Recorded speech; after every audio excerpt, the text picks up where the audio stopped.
Let's take a deep breath, relax, and slowly explore the story of candles. Somewhere in the limestone caves of southern France, roughly 40,000 years ago, a human hand reached into a shallow stone hollow and pressed a clump of damp moss into a pool of melted animal fat. A spark was struck. A small, steady flame rose from that simple little vessel, throwing warm light across the rough walls of the cave. And in that quiet moment, something changed forever. People stopped being prisoners of the dark. Can you picture that for a moment? A cave deep underground where sunlight had never reached. And there, in the silence, a tiny golden flame, no bigger than the tip of your thumb, pushing back the blackness. It was not much, but it was enough. For hundreds of thousands of years before that, fire had belonged to the hearth. It was communal, heavy, and impossible to carry.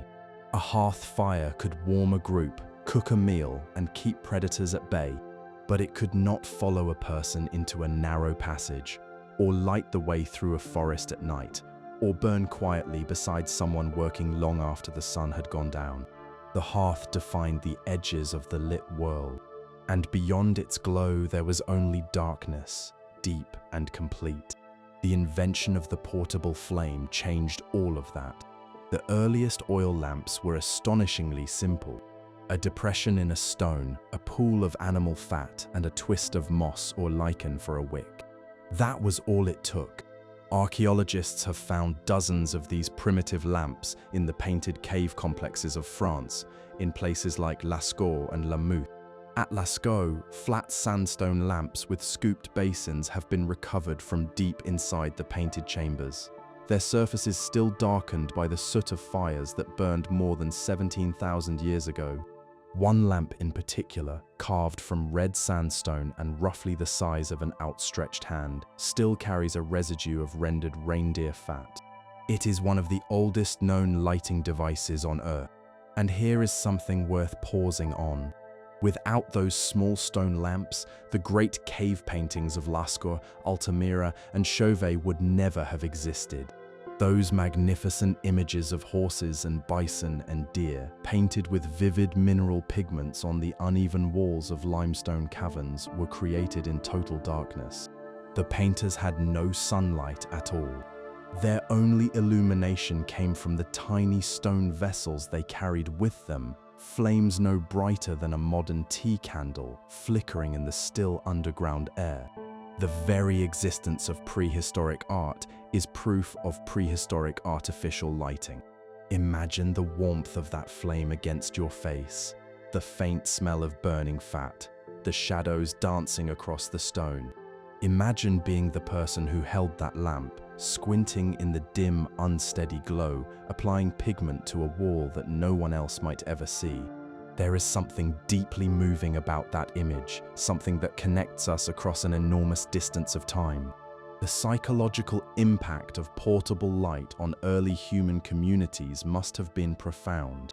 For a species that had evolved to fear the dark, that associated nighttime with predators and danger and death, the ability to carry a flame into the darkness was a kind of freedom. Night had always been a time of vulnerability, of enforced stillness. Now it became a time when work could continue, when stories could be told, when small groups could create pockets of warmth and light wherever they chose to go. Over the millennia that followed, the basic technology of the fat-fueled flame evolved slowly. Shells were used as natural lamp vessels in coastal communities around the Mediterranean. In the Arctic, the Inuit developed a half-moon-shaped soapstone lamp fueled by seal oil, which served as both the primary source of light and heat inside the snow house. It could burn for hours on a single filling of seal fat, keeping the interior warm enough to live in even through the deepest Arctic winter. The transition from these simple oil lamps to the true candle was gradual. A candle differs from a lamp in one important way. In a candle, the fuel is solid and the wick draws it upward as it melts. In a lamp, the fuel is liquid and the wick simply sits in it. This may seem like a small difference, but it was actually a rather significant leap. A solid fuel meant the light was entirely self-contained. It could be stored, stacked, shipped, and carried in a bag. It needed no bowl, no vessel, no careful pouring. You could light it whenever you needed it and put it out when you were done. The exact origins of the candle remain unclear because candles are made entirely from organic materials that decompose quickly. They leave almost no trace behind. But the oldest physical evidence of anything resembling a candle was discovered in the tomb of Qin Shi Huang, the first emperor of unified China, who died around 210 years before the Common Era. Archaeologists found candle-like objects made from whale fat, with woven fabric wicks placed in bronze holders that still bore traces of waxy residue. The most powerful man in ancient China, it seems, lit his eternal rest with candles. By the time written records become detailed enough to describe everyday life, candles were already ancient. The technology had been refined over such vast stretches of time that its origins were already lost to memory. In Rome, candles made of animal fat and beeswax were common enough to have their own Latin name, a word that would travel through the centuries to give us the modern English word we still use today. And here is something quietly remarkable. A technology born in the caves of France more than 40,000 years ago is still in daily use in the 21st century. The candle has survived the oil lamp, the gas jet, the light bulb, and the glowing screen. It has been improved and refined and reinvented, but at its heart it remains what it always was, a controlled flame, fed by a solid fuel, drawn upward through a wick, casting a warm and gentle light into the darkness. No other human technology can claim such an unbroken history, and its story, as we shall see, touches nearly every corner of human life. In the great temple complexes of ancient Sumer, where massive stepped towers rose from the flat plains of what is now Iraq, priests tended small clay lamps that burned through the night in honor of the sun god. These lamps were placed in niches carved into the temple walls, their tiny flames the only light in vast interior chambers where no window admitted the sun. The lighting of these lamps was among the most important ritual acts in Sumerian spiritual life, a sacred duty that connected the mortal world to the divine. The lamps themselves were works of craft. Some were simple pinched bowls of fired clay with a narrow spout to hold a wick. Others, commissioned by the wealthy, were carved from polished alabaster, shaped to resemble shells, elegant in their simplicity. The Sumerians understood that light was not merely useful but meaningful, and they treated even their most practical light sources with care and beauty. The fuels for these early lamps were mostly animal fat and plant oils. Sesame oil was widely used, but it was expensive enough that the poorest households relied on rendered animal fat instead. And here is a detail worth knowing. An economist once calculated that in ancient Babylon, roughly 4,000 years ago, a full day of hard labor would purchase only about 10 minutes of lamp light. Think about that for a moment. 10 minutes. Light in the ancient world was a luxury that most people could barely afford. The darkness that settled over those Mesopotamian cities each evening was deep, and it was everywhere. This had real consequences for how people lived. The vast majority of people in the ancient Near East followed the rhythm of the sun, rising at dawn and going to bed at dusk because they simply could not afford to do anything else. Artificial light was reserved for the wealthy, for temples and for tasks that could not wait for morning, like tending the sick or watching over the herds. The idea that every room in a house should be lit after dark, something we take completely for granted, would have seemed an extraordinary extravagance to a Babylonian farmer. To the south and west, along the banks of the Nile, the Egyptians developed their own ways of lighting the dark. They used oil lamps, torches, and what we might call early versions of the candle. They relied heavily on animal fats and on oils pressed from castor seeds and sesame plants. And they made one contribution to the history of the candle that is worth lingering on. The Egyptians discovered that the soft, spongy center of the common rush plant, when stripped of its outer skin, and soaked in melted animal fat, could be lit and would burn slowly and steadily like a miniature torch. This was a very early kind of candle, a solid fuel wrapped around its own built-in wick. It was cheap to make, it needed no special holder, and it could be carried easily from room to room. These simple lights, known as rushlights, would remain in use for an almost unbelievable length of time, surviving all the way into the 1800s in the poorest households of rural England and Ireland. An English clergyman writing in 1789 described them in detail, noting that a rush about 28 inches long, dipped in mutton fat, would burn for nearly an hour. The light was poor by any standard, he admitted, but it was better than total darkness. The Egyptians also invented a clever trick called the floating wick. A small disc of material supporting a wick was placed on the surface of a pool of oil in any convenient bowl or dish. This meant that you did not need a specially designed lamp at all. Any container that could hold liquid could become a light source. It was one of the most practical lighting ideas in the ancient world, available to anyone with a dish, some oil, and a bit of twisted fiber. But light in ancient Egypt was far more than a practical matter. Studies of Egyptian religious practices have found that artificial light was part of more than 70% of known religious ceremonies. In the great temples of Karnak and Luxor, in the painted tombs of the Valley of the Kings, light played a central role in ritual life.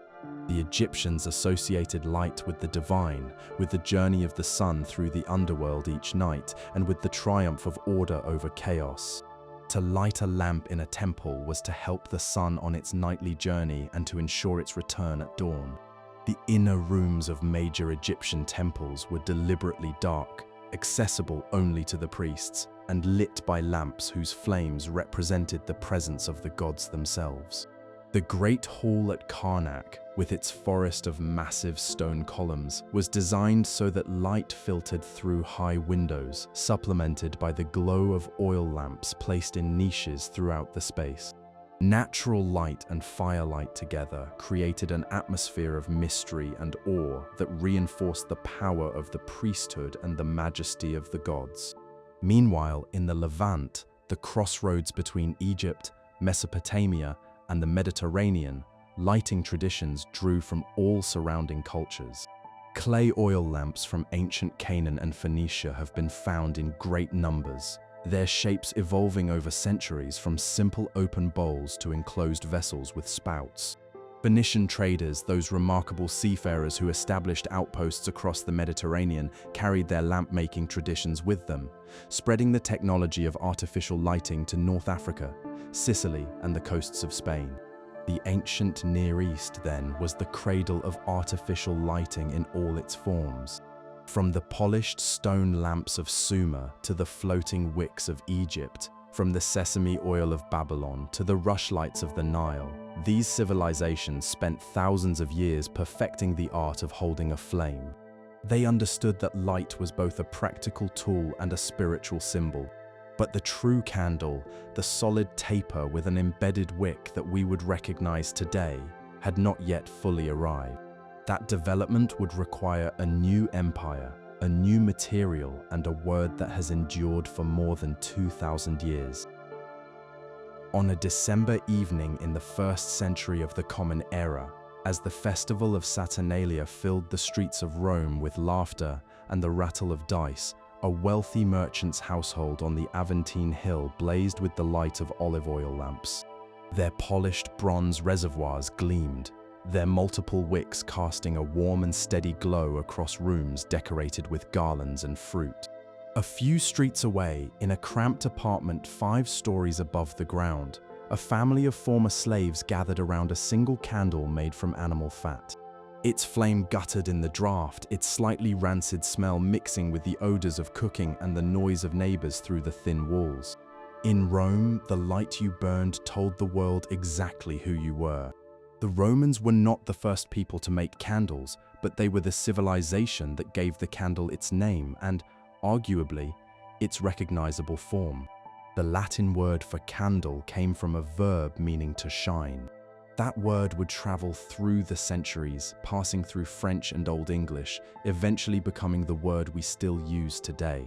Every time we speak it, we are using a term that is at least 2,000 years old, a small miracle of language surviving across all that time. Roman candle making was straightforward but labor-intensive. Animal fat, the rendered fat of cattle and sheep, was the primary material. It was collected from butchers and kitchens, melted in large pots, and strained to remove impurities. Then the candle maker dipped a wick, usually twisted fibers of flax or hemp, into the molten fat and let it cool. Then dipped it again and again.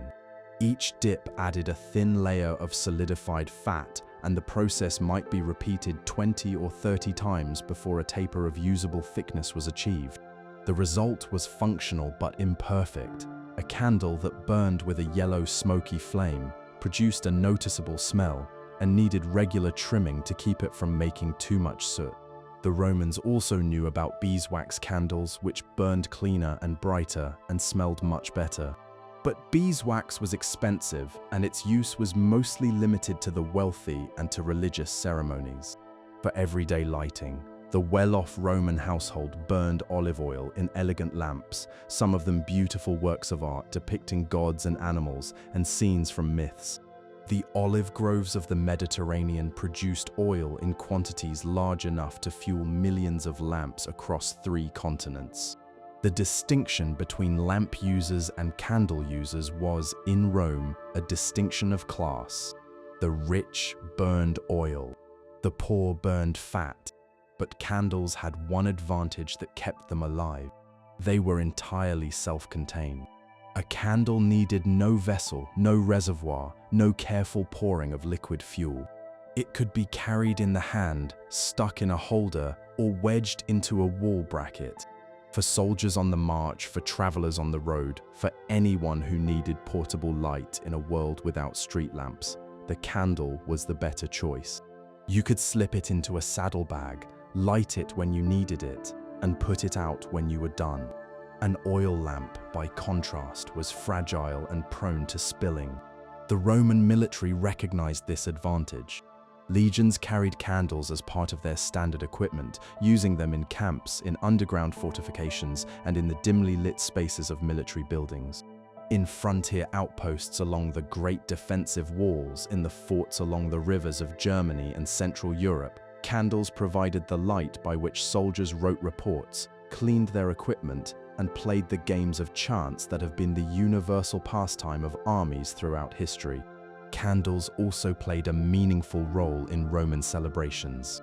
During Saturnalia, the great December festival that honored the god Saturn, small wax candles were among the most common gifts exchanged between friends and family. These candles carried deep symbolic meaning. They represented the return of light after the winter solstice, the promise that the shortest days of the year were past and that the sun would grow stronger once more. The timing of Saturnalia placed it at the darkest point of the year, when the need for artificial light was greatest and the symbolic power of a flame was strongest. The choice of candles as Saturnalia gifts also reflected the festival's spirit of equality. Saturnalia was a time of deliberate reversal, when social ranks were temporarily set aside and masters served their servants at the table. Gambling, normally forbidden, was allowed. Expensive gifts would have contradicted this spirit by highlighting differences in wealth. Candles were preferred precisely because they were modest, affordable, and universal. Everyone could give and receive a candle. In this way, the Saturnalia candle anticipated the universal gift-giving traditions that would later attach to Christmas, a holiday whose December date and many of whose customs owe more to Saturnalia than most people realize. In Roman homes, wax candles were placed as offerings on household altars during the final days of the festival, their flames tended by members of the family as acts of quiet devotion. The connection between candles and worship, between flame and the sacred, was already firmly established in Roman culture, and it would carry forward into the religion that would eventually replace the old gods, a faith that found in the candle a ready-made symbol of light overcoming darkness. The Roman candle was not a refined product. It was smoky, smelly, and demanding, but it was cheap, portable, and available to everyone. And those qualities made it the lighting of the common people across a vast empire. When that empire fell and the complex trade networks that had supplied olive oil across the Mediterranean collapsed, the oil lamp declined with it. But the candle, which needed nothing more than animal fat and a bit of fiber, materials available to anyone who kept a few animals, endured. In the long centuries of disruption that followed, the humble candle was often the only light available, a flame in the darkness that would burn on for a very long time.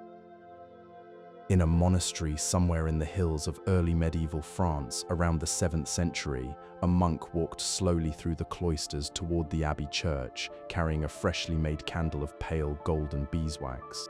The candle was destined for the altar where it would burn during the celebration of the Mass. Its clean flame would rise without smoke, without the stench of rendered animal fat, without the sputtering and dripping that made ordinary candles such imperfect companions for prayer.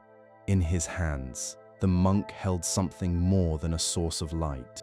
He held, according to the beliefs of his time, a material symbol of something sacred. The discovery that beeswax could be used to make candles was not new. Ancient Egyptians and Romans had known about it and valued its superior qualities. But it was in the medieval Christian church that beeswax took on a significance far beyond the practical, a meaning so deep that it would drive the economics of beekeeping across an entire continent for nearly 1,000 years. The qualities that set beeswax apart from animal fat were immediately obvious to anyone who had used both. A beeswax candle burned with a brighter, steadier flame. It produced almost no smoke and no unpleasant odor. Instead, it released a faint, pleasant scent of honey. It was harder than animal fat, which meant it held its shape better in warm weather and dripped less. And it came from bees, creatures that the medieval world regarded with something close to reverence. Bees were widely believed to reproduce without mating, a notion that persisted for centuries because bee reproduction is nearly impossible to observe with the naked eye. This association with purity made beeswax a substance of particular holiness in the eyes of the church, fit for the altar in a way that no animal fat could ever be. The church developed an elaborate interpretation of the beeswax candle that gave it deep theological meaning. The wax itself, produced by these supposedly pure creatures, symbolized the body of Christ. The wick at the center represented his human soul. And the flame, the light the candle gave to the world, symbolized his divine nature. The entire candle, in this reading, was a small representation of the mystery at the heart of the faith. This was not a folk belief, but an official teaching, reinforced by centuries of practice. And this teaching had the force of law. The church required that candles used at Mass and other services be made of beeswax. Specific minimum amounts were established for different occasions. The great candle lit at the Easter Vigil and the candles required for various types of services all had to meet these requirements. At various points in history, the church demanded 100% beeswax. Even today, the requirement is at least 51%, a standard that still supports a global trade in this ancient material. The practical result of this requirement was enormous. Medieval churches consumed staggering quantities of beeswax. A single cathedral might burn through hundreds or even thousands of pounds of wax in a year. 6 candles were needed for a sung Mass, 12 for a special blessing. Small candles burned constantly inside chapels and before the images of saints. The eternal flame near the altar had to be maintained without interruption, day and night. In major churches, wax accounted for roughly half of the total running cost of the main chapel, making it one of the most expensive items in the church budget, apart from the building itself. This demand created a vast network of supply centered on the beehive. Monasteries became major producers of beeswax, with the great religious orders maintaining extensive collections of hives. The rhythms of beekeeping shaped the calendar of monastic work alongside the rhythms of prayer and the agricultural seasons. The honey was valuable too, used in cooking and brewing and medicine, but it was the wax the church needed most, and it was the wax that commanded the highest prices. Even the most productive monasteries could not keep up with demand. An international trade in beeswax developed, reaching from the vast forests of Russia, Poland, and the Baltic states, where enormous populations of wild bees produced wax in great quantities, to the ports of northern Europe and the Mediterranean.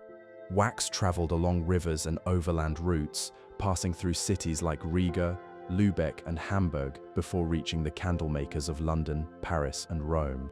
Beeswax was one of the most important trade goods in northern Europe during this period, valued not for sweetness, but for the sacred light it could produce. The process of making beeswax candles was itself a skilled craft. The wax had to be separated from the honeycomb by melting, strained to remove impurities, and then bleached, either by days of exposure to sunlight or by repeated melting and filtering, until it achieved the pale, translucent quality the church required. The finished candles had a smooth surface, a pale golden or creamy white color, and a faint natural fragrance that was considered part of their beauty. By the end of the Middle Ages, a single beeswax candle could cost more than a full day's wages for an ordinary laborer. This extraordinary expense meant beeswax was genuinely reserved for the church, the royal court, and the nobility. Everyone else, if they could afford candles at all, used animal fat. The division between beeswax and tallow was not just a matter of quality, it was a visible marker of rank. The church blazed with pure, sweet-smelling beeswax.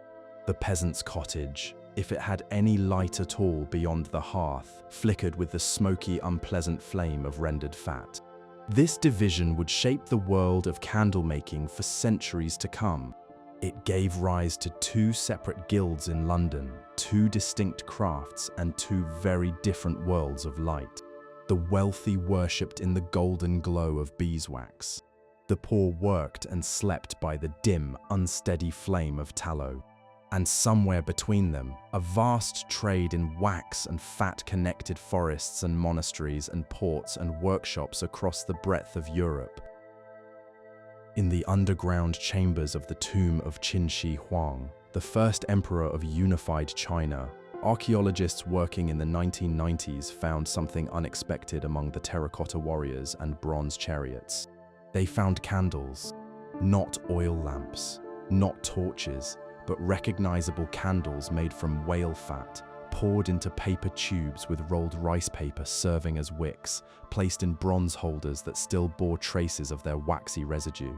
The tomb dates to roughly 210 years before the Common Era, making these the oldest surviving candle specimens ever discovered, older than any European example by century. The emperor who built the Great Wall, it seems, also lit his eternal rest with candles. China's candle tradition developed independently from the Western one and used entirely different materials. While Europeans relied on the fat of cattle and sheep, Chinese candle makers drew on the remarkable diversity of their natural world. Whale fat was one source, but the most distinctive material was insect wax, a substance produced by tiny-scale insects that feed on certain trees, particularly a type of privet. These insects secrete a white hard wax that, when collected and refined, produces a candle material of remarkable quality.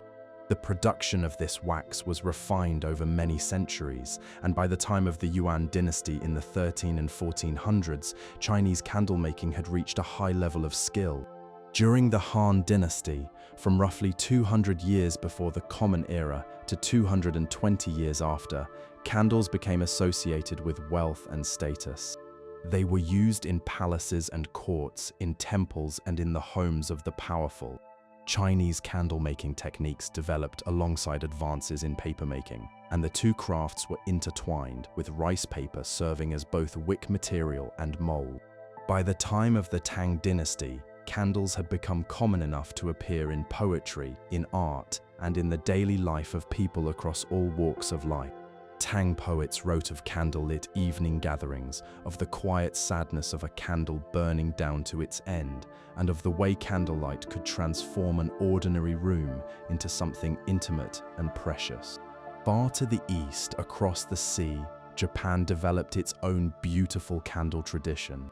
The Japanese candle, known as worosoku, has a history stretching back more than 1,000 years, when the craft was likely brought from China along with Buddhism and many other aspects of Chinese culture. What made the worosoku special was its material, a wax extracted from the berries of a type of sumac tree.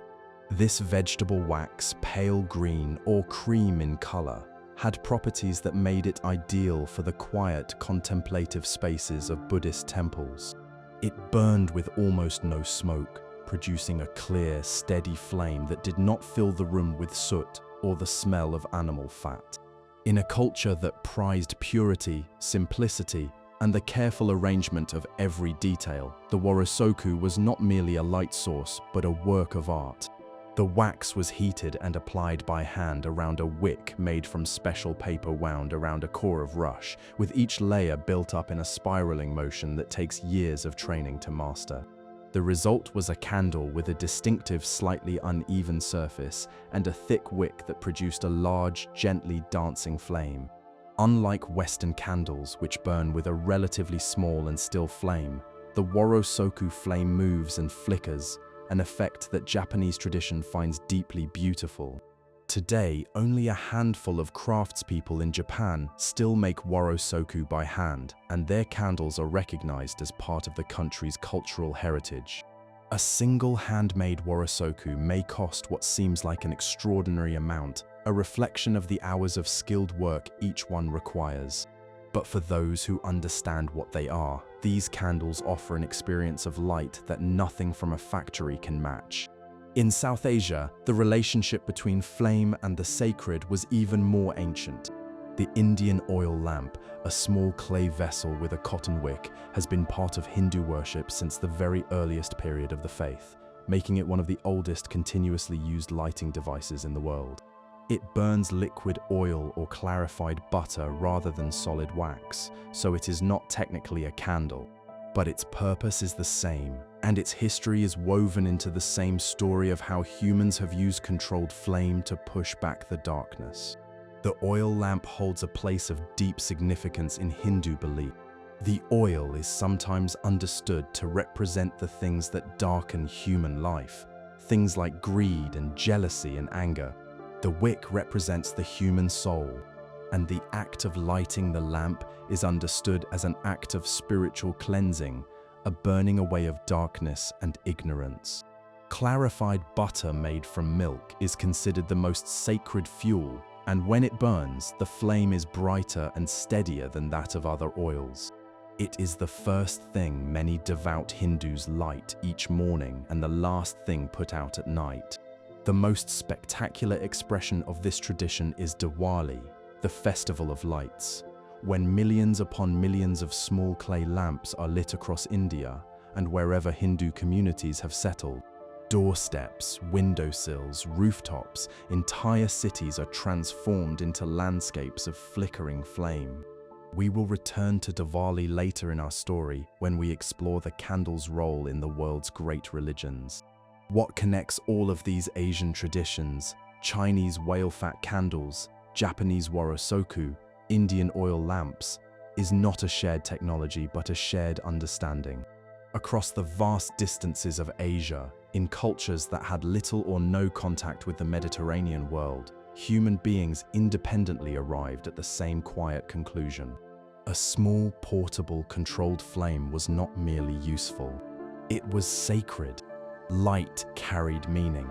The act of kindling a flame was an act of connection between the human and the divine. Wherever people settled, from the limestone caves of France to the bamboo groves of Japan, they built the same simple tool and gave it the same deep significance. The smell hit you first, long before you saw the workshop, long before you noticed the soot-darkened walls or the rows of pale yellow candles hanging from wooden frames. You could smell it. The heavy, cloying, slightly rancid odor of animal fat being melted over open flames. In medieval London, Paris, York, and every other city of any size, the candlemaker's shop was among the most recognizable and least pleasant places in town. Even by the standards of an era when cities reeked of open sewers and tanneries, the candle workshop stood out. It was, by everyone's account, a thoroughly unpleasant place to work and an even worse place to live near. Can you imagine that for a moment? A cramped hot room on the ground floor of a narrow building, iron pots bubbling over smoky fires, the air thick with the smell of melting fat, soot on every surface, and somewhere in the middle of it all a man in an apron dipping wicks into molten tallow, pulling them out, letting them cool, and dipping them again, hour after hour, day after day. The craft began with fat. Specifically, the hard white fat from around the kidneys and loins of cattle and sheep, known as suet. Candle makers bought their raw material from butchers and from the kitchens of wealthy households, where the drippings from roasted meat were saved and sold. Some also purchased fat from the city slaughterhouses. The fat arrived in various states of freshness, and by the time enough had been collected for a batch of candles, the older portions might be distinctly past their best. Medieval households typically saved fat for months before a candle-making session, and the storage conditions, unrefrigerated rooms in wooden buildings, did nothing to keep it fresh. The rendering process was the main source of the terrible smell. The raw fat was placed in large iron or copper kettles and heated slowly over a fire. As it melted, bits of tissue and blood and other unwanted material rose to the surface or sank to the bottom, and the candle maker skimmed and strained the liquid to produce relatively clean tallow. But even refined tallow kept its characteristic odor, and the rendering process released fumes that soaked into everything: the worker's clothes, his workshop, his home, and the entire neighborhood. On rendering days, the smell of hot animal fat drifted across entire districts. The work was considered so offensive that candle makers were frequently moved by city authorities in response to complaints from neighbors. In many cities, their workshops were placed alongside other unpleasant trades, near tanneries and slaughterhouses and dyers, often close to rivers where water could be used and waste could be dumped. The social standing of the candle maker reflected the nature of the work. It was seen as a low trade, and those who practiced it occupied the lower rungs of society, above the truly poor but well below the respected craftspeople like goldsmiths and cloth merchants. Once the tallow was rendered and strained, the actual candle making could begin. The most common method was dipping. The candle maker prepared a set of wicks, typically twisted cotton, hemp, or flax fibers, and suspended them from a wooden rod. He dipped the wicks into a vat of molten tallow, withdrew them, and let the thin coating cool and harden. Then he dipped them again and again. Each dip added a thin layer, and the process might be repeated 20 or 30 times before a candle of usable thickness was achieved. A skilled worker could manage many wicks at once, dipping a whole rack of candles in a steady rhythm. Dip, lift, wait, dip, that had a kind of meditative quality to it, hours of repetitive motion broken only by the need to add more tallow to the pot. The alternative was molding, in which liquid tallow was poured into metal or wooden molds with the wick already in place. Molded candles were more uniform, but molds were expensive, and dipping remained the more common method for centuries. Tin molds that could produce 6 or 12 candles at once eventually became common household items found in nearly every kitchen. The working conditions were harsh. Masters and their young workers put in long days in cramped workshops that were small, hot from the fires, and poorly ventilated. The windows where they existed were small and often covered with oiled cloth rather than glass. The risk of fire was always present, as open flames, molten fat, and wooden buildings are not a safe combination. The candle maker's home, typically a few rooms above or behind the shop, was cramped and permeated with the smell of the trade. His children grew up in it, and his wife, who often helped with the work, lived and worked in it too. And yet, for all its unpleasantness, this was an essential trade. In a world before electric light, before gas lamps, before anything brighter than a flame, the candle made from animal fat was the primary source of light for the vast majority of people. Beeswax was reserved for churches and the rich. Oil lamps required expensive fuel. The tallow candle was the everyday light, the one an ordinary family could afford, even if it smoked and stank and needed constant fussing. A typical household might burn several candles a week, and the light they provided determined the rhythm of the evening. The wealthy could read and play cards and extend the day well past sunset. The poor snuffed their candle early and went to bed with the sun. The candle maker himself occupied an uncomfortable place in society. He was indispensable to the daily functioning of the city, yet held in low regard because of the nature of his work. He dealt in fat and fire and stink. He worked long hours in miserable conditions, and he produced something that everyone needed, but no one especially wanted. It was perhaps an early example of a pattern that would repeat throughout history. The people who provide the most basic necessities are often the least honored for doing so. In the year 1300, in a hall somewhere in the city of London, a group of candle makers who worked with animal fat gathered to make something official. They had worked together for years, buying tallow from the same butchers, selling candles in the same markets, training young workers according to the same methods. Now, they wanted recognition as a formal company, a guild that would regulate their trade, maintain quality, settle disputes, and represent their interests to the city.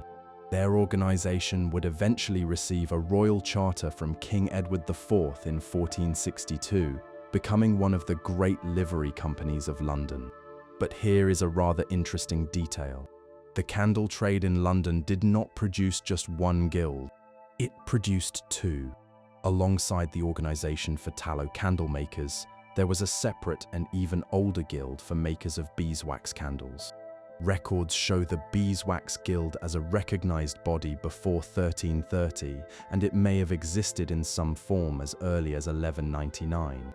Two guilds for what was, at its core, the same product, a wick surrounded by fuel. The existence of these two separate organizations tells you everything about the deep social divide between tallow and beeswax that ran through the medieval candle world. It was as if the makers of cotton cloth and the weavers of silk occupied not just different workshops, but entirely different social worlds.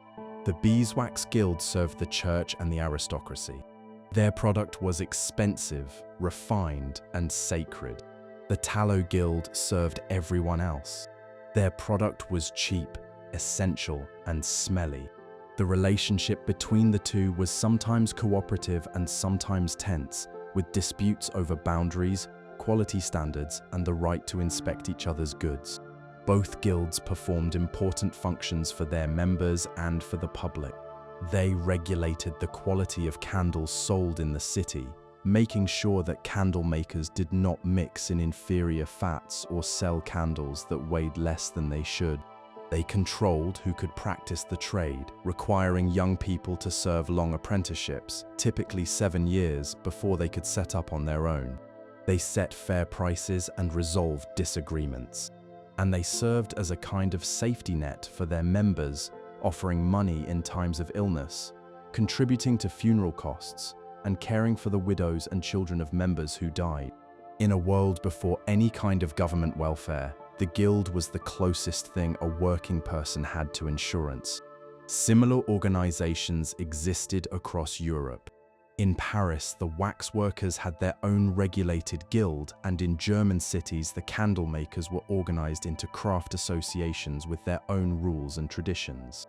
The guild system, for all its faults, served a vital purpose in a time when there was no other way for a buyer to know whether a product was honest.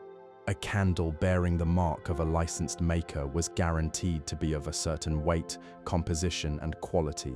Selling fraudulent candles could lead to serious punishment. Government involvement in the candle trade went well beyond the guilds. Candles were considered essential goods, and their price, weight, and quality were subject to rules set by local and sometimes national authorities. In England, inspectors were appointed to check that candle makers were not cheating their customers. Standard prices were set based on the cost of raw materials, and those who broke the rules faced fines or the loss of their right to trade. The stakes were real. In a world where candles were one of the few available sources of light, a dishonest candle maker was cheating the entire community. The most dramatic government action in the candle trade came in 1709 when the British Parliament placed a tax on candles. This tax would remain in force for more than 120 years until it was finally removed in 1831. The tax applied to all manufactured candles and came with a remarkable restriction. It became illegal to make candles at home. The goal was simple revenue. Candles were a universal necessity, so taxing them guaranteed a broad base of collection. In the first full year of the tax, more than £31 million of tallow candles were taxed. By 1830, that figure had risen to over £109 million. The candle tax was deeply unpopular. It raised the price of something that every household needed, and it turned a traditional domestic activity into a crime. Government officers had the power to enter homes and workshops to look for illegal candle making, and the fines for being caught were substantial. The poorest families, who could least afford the taxed candles, were forced to use rushlights instead, the ancient technology of a rush stalk dipped in fat, which happened to be exempt from the tax. This exemption was a quiet admission that the tax was causing hardship. When the tax was finally repealed in 1831, it was celebrated as a victory for ordinary people, and candle use increased significantly in the years that followed. One of the more charming traditions of the candle trade was the candle auction.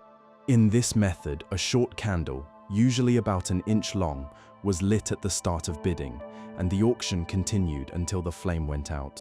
The last bid placed before the candle died was the winner. In one variation, a small nail was stuck into the candle at a certain height, and when the melting wax released the nail, it fell with a clatter into a metal dish, ending the sale. The beauty of the system was that no one could predict exactly when the candle would go out, which prevented last-second tricks and encouraged honest bidding throughout. Remarkably, candle auctions survive to this day in several English villages, always in connection with the leasing of communal land. In a village in North Yorkshire, a 16-acre field is auctioned by candle on the first Monday of every January. In Somerset, a meadow is let annually by candle in April. These surviving ceremonies are charming reminders of a time when the candle was not merely a source of light, but a tool woven into the fabric of commerce, law, and community life. The guilds, the taxes, the regulations, and the traditions all point to the same truth. A candle was never just something you lit. It was something with its own laws, its own institutions, and its own place in the world. On the evening of February the 1st, in a medieval English parish church, the congregation gathered for one of the most visually striking ceremonies of the Christian year. It was the Vigil of Candlemas, and every person present had brought candles from home to be blessed by the priest. The candles were held aloft as a procession wound through the stone interior of the church, their collective light transforming the dim nave into a river of flame. The blessed candles would then be taken home and kept throughout the year, lit during thunderstorms to ward off lightning, placed at the bedsides of the sick and the dying, and burned on special occasions as a source of protection and comfort. In the medieval imagination, a candle blessed on Candlemas had power beyond mere light. It was a fragment of something holy, carried from the altar into the ordinary world. Candlemas, celebrated on the 2nd of February, 40 days after Christmas, marked the occasion when Mary brought the infant Jesus to the temple in Jerusalem. The elderly prophet Simeon, encountering the child, declared him to be a light for the nations, and it was this declaration that gave the feast its deep connection to candles and to light. The tradition of blessing candles on this day became established by around the 11th century, and the English name Candlemas, meaning the Mass of the Candles, reflects just how central the candle ceremony was. It was also, by tradition, the day when all Christmas decorations had to come down, the definitive end of the festive season. The medieval church was, in every sense, an institution built on candlelight. From the earliest centuries of Christianity, when believers gathered in the Roman catacombs by the light of oil lamps and small tapers, candles had been woven into worship. By the High Middle Ages, this had become an elaborate system of ritual, regulation, and symbolism that consumed enormous quantities of wax and generated an entire economy of production and trade. The amount of wax burned by medieval churches was staggering. In major religious houses, wax accounted for roughly half of the total running costs of the main chapel. A simple weekday service required 2 candles on the altar. A sung mass required 6. A special blessing required 12. The great candle lit at Easter was often enormous, sometimes weighing dozens of pounds and standing as tall as a person. The flame that burned near the place where the sacred bread was kept had to be maintained without interruption, day and night. Each of the great feast days of the church year brought its own special demands, and a cathedral or large monastery might have a dedicated official whose primary job was simply making sure the candles never ran out. Beyond the altar, candles burned everywhere, inside chapels, before statues of the saints at shrines. The faithful donated candles or money to purchase them as acts of devotion, as prayers for the sick, as thanks for blessings received, or as pleas on behalf of the dead. A typical bequest from this period might direct that a candle of a certain weight be kept burning before a particular image for 7 years during services, and that 4 times a year it be restored to its full weight. Such gifts were common across the whole of medieval Christendom, and their combined effect was an insatiable appetite for beeswax. The practice of lighting candles for the dead was among the most widespread and emotionally moving of medieval devotions. Medieval Christians believed that the souls of the departed could be helped on their journey by the prayers and offerings of the living, and a candle burning before an altar or a saint's image was understood as a continuous prayer on behalf of someone who had died. Wealthy individuals endowed special chapels where services would be said and candles burned for their souls for as long as the money lasted. The result was that medieval churches were not merely places of worship, but places full of fire, filled day and night with burning candles that carried the hopes, fears, and love of the living for those they had lost. This vast demand drove a trade network that stretched across the breadth of Europe. Shipping records from the port of Riga in the 1400s show that beeswax was consistently among the most valuable goods passing through the city, alongside furs, timber, and grain. The church was the single largest customer, and the wax trade was one of the great commercial arteries of medieval Europe. Monasteries stood at the center of this system, serving as both consumers and producers. The monks tended their hives with care, harvested the combs at the right season, and processed the wax through rounds of melting, straining, and bleaching. In some monasteries, the candle workshop was one of the most important places on the grounds, staffed by monks who had devoted their working lives to producing the material that would burn on the altar. And then there was the Great Easter Candle, the most symbolically powerful candle in the Christian year. Its origins reach back to the ancient evening prayers of the earliest Christians. On the night before Easter Sunday, in a church darkened to represent the tomb, a single flame appeared. The deacon lit the great candle and began to walk slowly up the central aisle, and the flame was shared from candle to candle among the congregation until the entire church blazed with light. The candle was inscribed with a cross, with certain Greek letters representing the beginning and the end, with the numbers of the current year, and with small grains of incense pressed into the wax.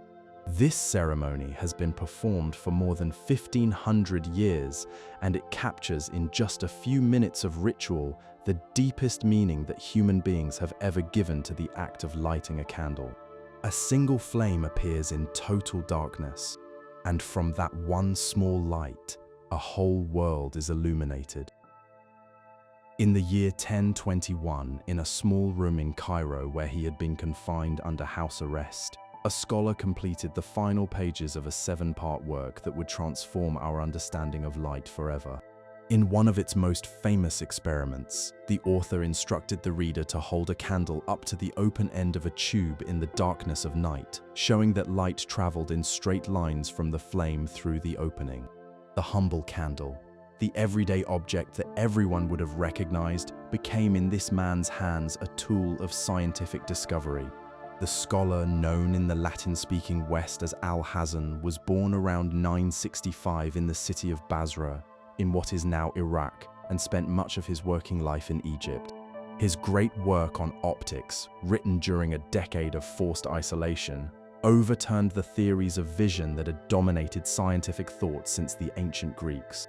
The Greeks, including some of their greatest thinkers, had believed that the eye sent out invisible rays that touched objects and reported back. Al-Hazan showed this was wrong. Light, he demonstrated, was emitted by luminous sources, things like the sun, a fire, or a candle flame. It traveled from those sources to objects, which then reflected it into the eye. This may sound obvious to us now, but in the 11th century, it was a breakthrough of the first order. And Al-Hazan supported it not with argument alone, but with careful experiments that used candles, screens, and small openings to trace the paths of light. He built a dark chamber and used a candle flame outside it to demonstrate how an upside-down image formed on the far wall when light passed through a small hole. His insistence on testing ideas through physical observation rather than relying on the authority of old books made him not only one of the founders of the science of light, but one of the pioneers of the scientific method itself. And at the center of many of his experiments stood a candle, its small flame serving as a precise point of light that could be blocked, reflected, and bent. Beyond the world of science, candles and lamps held a place of great importance in the religious and cultural life of the Islamic world. The Holy Book of Islam uses light as one of its most powerful images. A famous passage describes a lamp within glass that gleams like a brilliant star, an image that has inspired artists, architects, and scholars for 14 centuries. The lighting of mosques has been a central concern of Islamic worship since the earliest days of the faith. Glass oil lamps, hung from the ceilings of mosques in long rows, became one of the most recognizable features of Islamic sacred architecture. Under the Mamluk rulers of Egypt and the surrounding lands, from the 1250s to the 1500s, these mosque lamps were made of blown and decorated glass with inscriptions and floral patterns, and they are now among the finest objects of Islamic decorative art, found in museums from Cairo to London to New York. The lighting of mosques reached its most spectacular form in the Ottoman Empire, especially during the holy month of Ramadan. During this month of fasting and prayer, the great mosques of Istanbul were lit with thousands of oil lamps and candles, their tall towers outlined against the night sky with strings of lights. The Ottomans developed a tradition of stringing lights between the towers of grand mosques to spell out words and phrases, typically religious blessings, visible across the city skyline. The Great Mosque, completed in 1558, was lit first each evening, and the others followed in a cascade of light that spread across the capital. The result was a nightly transformation, the dark skyline made luminous by thousands of small flames, each one a tiny act of faith. In Persia, candles played a rich role in both religious and everyday life. Persian poetry is filled with candle imagery, using the flame as a way of speaking about the beloved, about the soul consumed by longing, and about the beauty of things that do not last. The great mystic poet Rumi, writing in the 1300s, returned again and again to the image of the candle as a figure for spiritual transformation. The picture of the moth drawn helplessly to the candle flame, destroying itself in the fire of divine love, became one of the most enduring images in Persian literature, appearing across centuries of poetry and storytelling. Candle making in the Islamic world used the same basic materials available elsewhere: animal fat, beeswax, and various plant-based oils and waxes. but the scale of production required for the illumination of mosques, palaces, and public buildings across empires stretching from Morocco to the islands of Southeast Asia was enormous.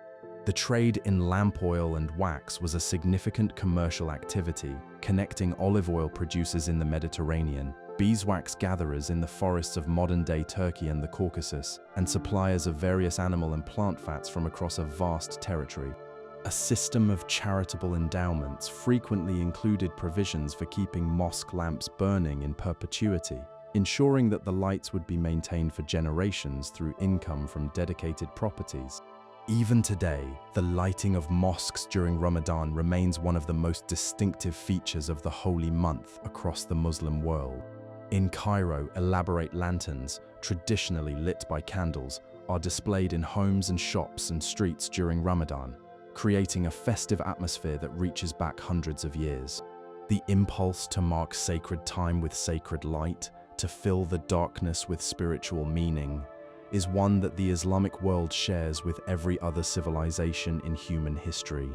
The scholar who used a candle to unlock the science of light itself would perhaps have appreciated the balance. The same flame that served his experiments also served the faith of millions. Sometime around 11 at night, on a winter evening in 16th century England, a farmer named Thomas woke in his bed, as he did most nights, roughly 3.5 hours after falling asleep. His wife stirred beside him. The fire in the hearth had burned low, casting a faint orange glow across the single room of their cottage. Thomas lay still for a moment, listening to the silence of the countryside. Then he swung his legs out of bed. He would not light a candle. Candles were expensive, and he had only a few for the whole week. But the embers gave just enough light to find the cup on the table. He drank, sat for a while in the darkness, thinking about nothing in particular, and then returned to bed for his second sleep. He would rise with the dawn. This pattern of sleeping, waking, and sleeping again was the normal way of resting for most people in Western societies from ancient times until the 1800s. A historian named Roger Ekich brought this lost pattern to wide attention after finding hundreds of references to first sleep and second sleep in old documents, from medical texts to court records, from the poetry of Chaucer to the diaries of ordinary people. Most households went to bed between 9 and 10 in the evening, slept for 3 to 3.5 hours, then woke for an hour or more around midnight before returning to bed for a second sleep until morning. This ancient rhythm disappeared precisely as affordable artificial light became widespread. Gas and then electricity made it possible to stay awake in a single long stretch until late at night, pressing all of sleep into one block. What people did during that midnight waking varied. Some prayed or reflected on their dreams, which were reported to be more vivid upon waking from the first sleep. Some talked quietly with their partner. Some visited neighbors. For those who could afford it, a candle was lit during this hour, creating a small circle of warm light in which to read, talk, or work. The candle was the gatekeeper of the midnight hour, the technology that decided whether those waking minutes were spent in activity or in silent darkness. The candle, in the world before electricity, was not merely a tool for seeing in the dark. It was a definer of space. The area lit by a single candle, a circle of perhaps 10 to 15 feet across, created a small zone of intimacy. Everything outside that circle was darkness. The candlelit space was a space for conversation, for card games, for reading aloud, for the quiet business of domestic life. It drew people together physically, clustering them around the one source of light, creating a closeness that modern, evenly lit rooms no longer require. The campfire that had drawn our earliest ancestors together had evolved over millennia into the candle that drew families together. But the social feeling was much the same. The cost of this intimacy was considerable. Around 1800, a typical household in Western Europe or America spent about 4% of its income on lighting, the candles, oil, and matches needed to push back the sunset. For the wealthy, this was manageable. George Washington, one of the richest men in America, calculated that it cost him £8 a year, well over $1,000 in modern terms, just to burn a single high-quality candle for 5 hours each evening. Even for the prosperous, candles were budgeted, rationed, and tracked with the same attention given to any other significant expense. For the poor, the cost was simply too much for anything but the most essential use.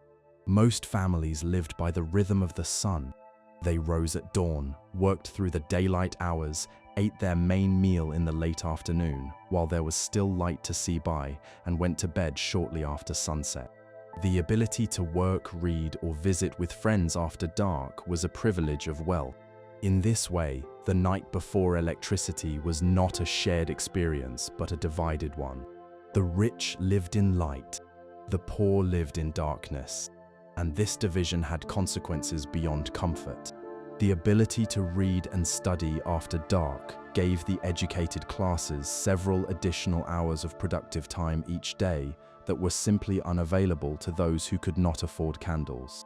The inequality of light amplified every other inequality. The darkness itself was dangerous. Candles, the very technology that pushed back the night, were also one of the most common causes of fire. In cities built almost entirely of wood, with houses pressed together along narrow lanes, a candle left unattended or knocked over could start a blaze that consumed entire neighborhoods. The combination of wooden buildings, crowded streets, and open flames was a lethal formula that produced devastating fires throughout the medieval and early modern periods. London burned catastrophically in 1212 and again in 1666. Constantinople burned repeatedly. Moscow burned so often that fire was almost expected. In the countryside, the danger was just as real. Thatched roofs and hay-filled barns provided perfect fuel, and carrying a candle into a barn after dark was so commonly linked to fires that it was frequently banned by local rules. Candlesticks were designed with broad, stable bases specifically to reduce the risk of tipping, and the iron or pottery holders that survive from this era often include drip trays, snuffers, and carrying handles that reflect a constant awareness of the danger posed by an open flame. The slow transformation of the night began with the introduction of public street lighting in the great cities of Europe. Paris installed oil-burning street lamps in 1667 under Louis XIV, and London followed in the decades after. Gas lighting, introduced in the early 1800s, brought brighter and more reliable illumination to streets and eventually to homes. As artificial lighting became more available, the structure of the night began to shift. People stayed up later. The midnight waking period vanished. Sleep compressed into a single block. The candle did not vanish from this changed world, but its role changed completely. It was no longer needed for light, but chosen for atmosphere, for warmth, for the very qualities of flickering impermanence that had once been its weaknesses. The night, shaped entirely by the economics of the candle flame, had given way to a brighter, longer, and in some ways lonelier kind of darkness. Below the deck of a Portuguese ship somewhere in the Atlantic in the late 1400s, a navigator crouched over a chart table by the light of a single candle, its flame protected from the draft by a lantern made of thin, translucent animal horn. The ship rolled gently on the swell, and the candle tilted with it, the flame leaning first one way and then the other, casting shifting shadows across the lines drawn on the map. The navigator worked quickly. Candles were rationed aboard ship, and every minute of their burning had to count. When his calculations were done, he pinched the flame out between his thumb and forefinger and climbed back up to the open deck, where the stars provided the only other light for 1,000 miles in every direction. Candles were essential equipment on the great voyages that transformed the world between the 1500s and 1800s.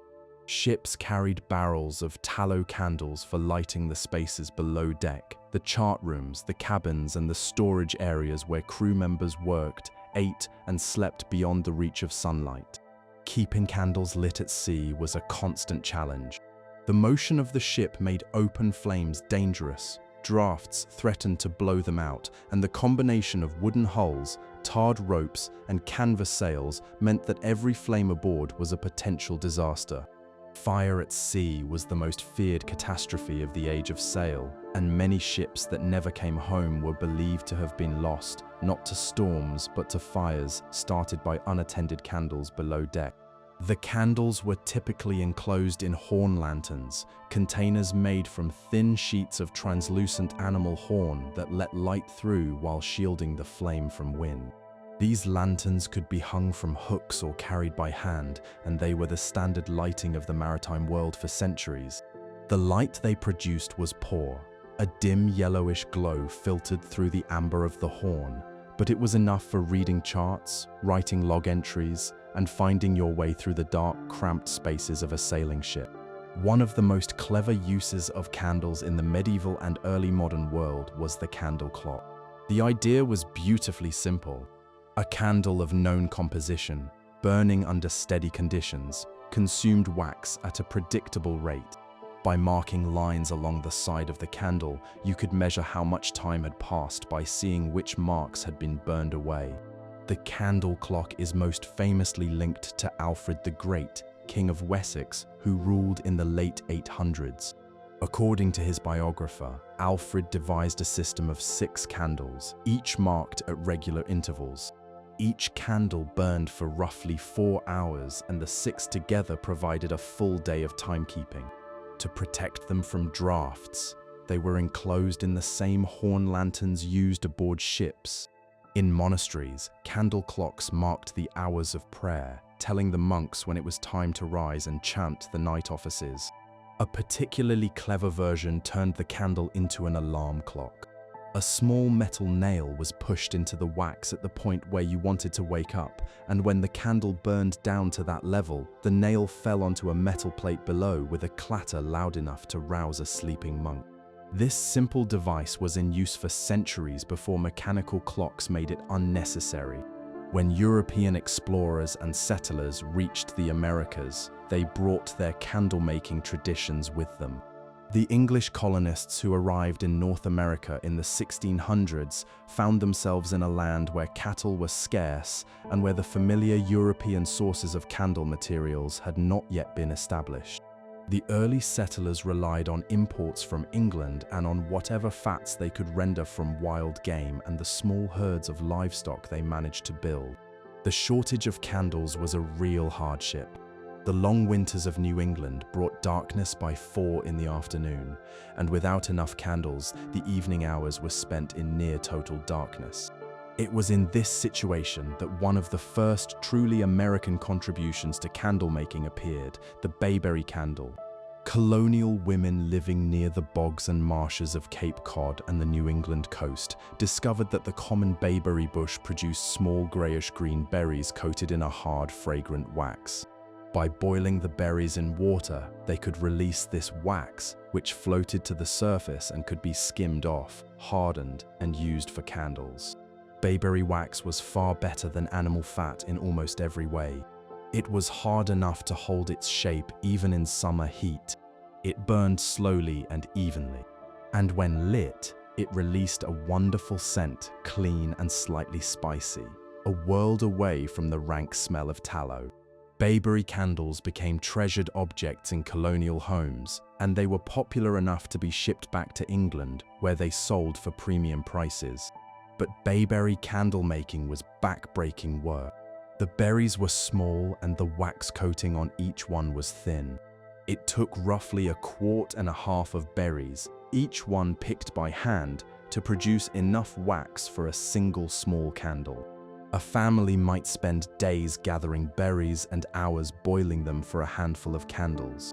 Bayberry wax was simply too scarce for everyday use.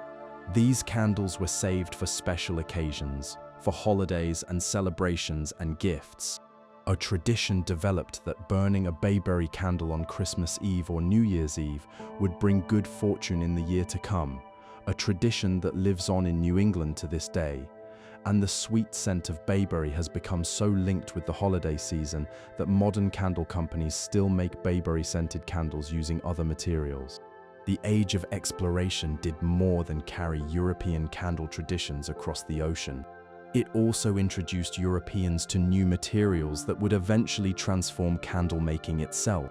The voyages to the Pacific and the hunting grounds of the world's great whales would lead, in time, to the discovery of a substance that would produce the finest candles anyone had ever seen. On a cold morning in 1716, in a cramped workshop on a corner in Boston, a 10-year-old boy named Benjamin Franklin stood over a workbench, cutting lengths of cotton cord into equal pieces for candle wicks.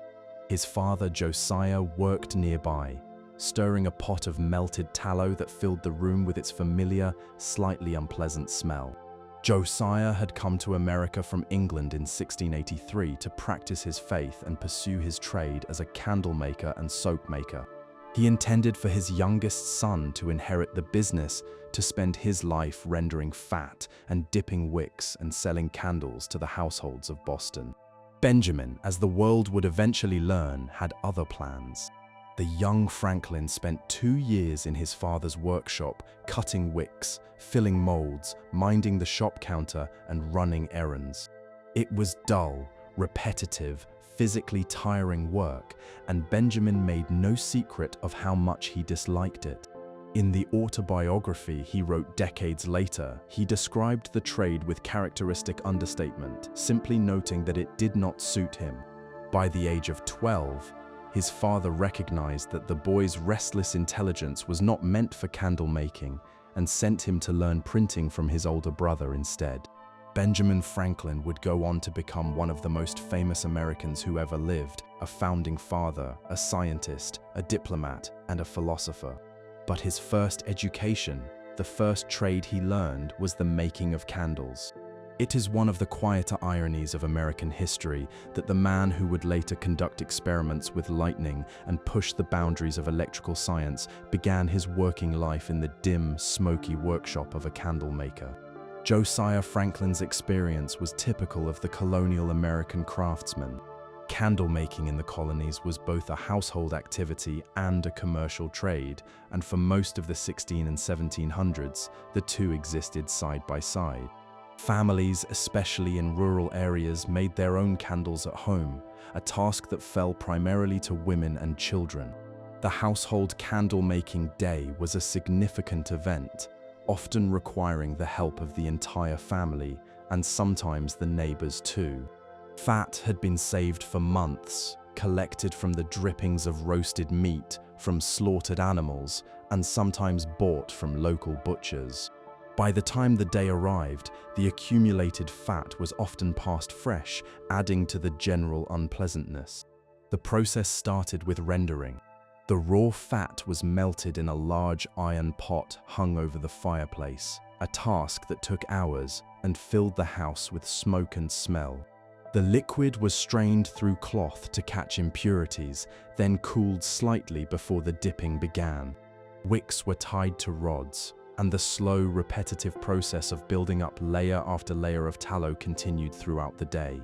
A skilled household might produce enough candles in one session to last several weeks, though the results were often uneven, lumpy and crooked and quick to drip. Families who owned tin molds could produce more uniform candles, and by the 1700s, these molds had become common enough to appear in household inventories across the colonies. Colonial candle making was shaped by the unique circumstances of the new continent. The colonies initially lacked the large herds of livestock that supplied European candle makers with plentiful tallow. Beeswax was available from wild bee colonies and small backyard hives, but it was scarce and costly. The settlers had to experiment with whatever the land offered. Pine knots, the resinous heartwood of pine trees, were burned as makeshift torches in many homes, giving a bright if smoky light that cost nothing but the effort of collecting it. Bear grease, deer fat, and the drippings of wild turkeys all served as candle materials when domestic animal fat was hard to come by. The inventiveness of colonial candle making reflected the broader resourcefulness of people making their way in an unfamiliar world. The colonial candle trade grew more organized as the settlements matured. Professional candle makers set up shop in the major port cities Boston, New York, Philadelphia, and Charleston, importing tallow and beeswax when local supplies fell short and producing candles for both local sale and export. By the middle of the 1700s, Boston alone had more than a dozen active candle workshops, clustered near the waterfront where they could receive shipments of materials from both domestic producers and foreign suppliers. Candles played a quiet but important role in the events surrounding American independence. In an age before electric communication, the candlelit rooms of colonial homes and taverns were the spaces where ideas were debated, pamphlets were read, and plans were laid. The Continental Congress met in candlelit chambers in Philadelphia. Thomas Jefferson drafted the Declaration of Independence by candlelight in a rented room. Military dispatches were written and read by the glow of camp candles. The war itself disrupted the supply of imported goods, including the fine whale oil candles that wealthy colonists had come to prefer, forcing many households back to homemade tallow. But the interruption of trade also encouraged domestic production as entrepreneurs stepped in to fill the gap left by the absence of British imports. The most important development in American candle making during this period was the emergence of the whale oil candle industry.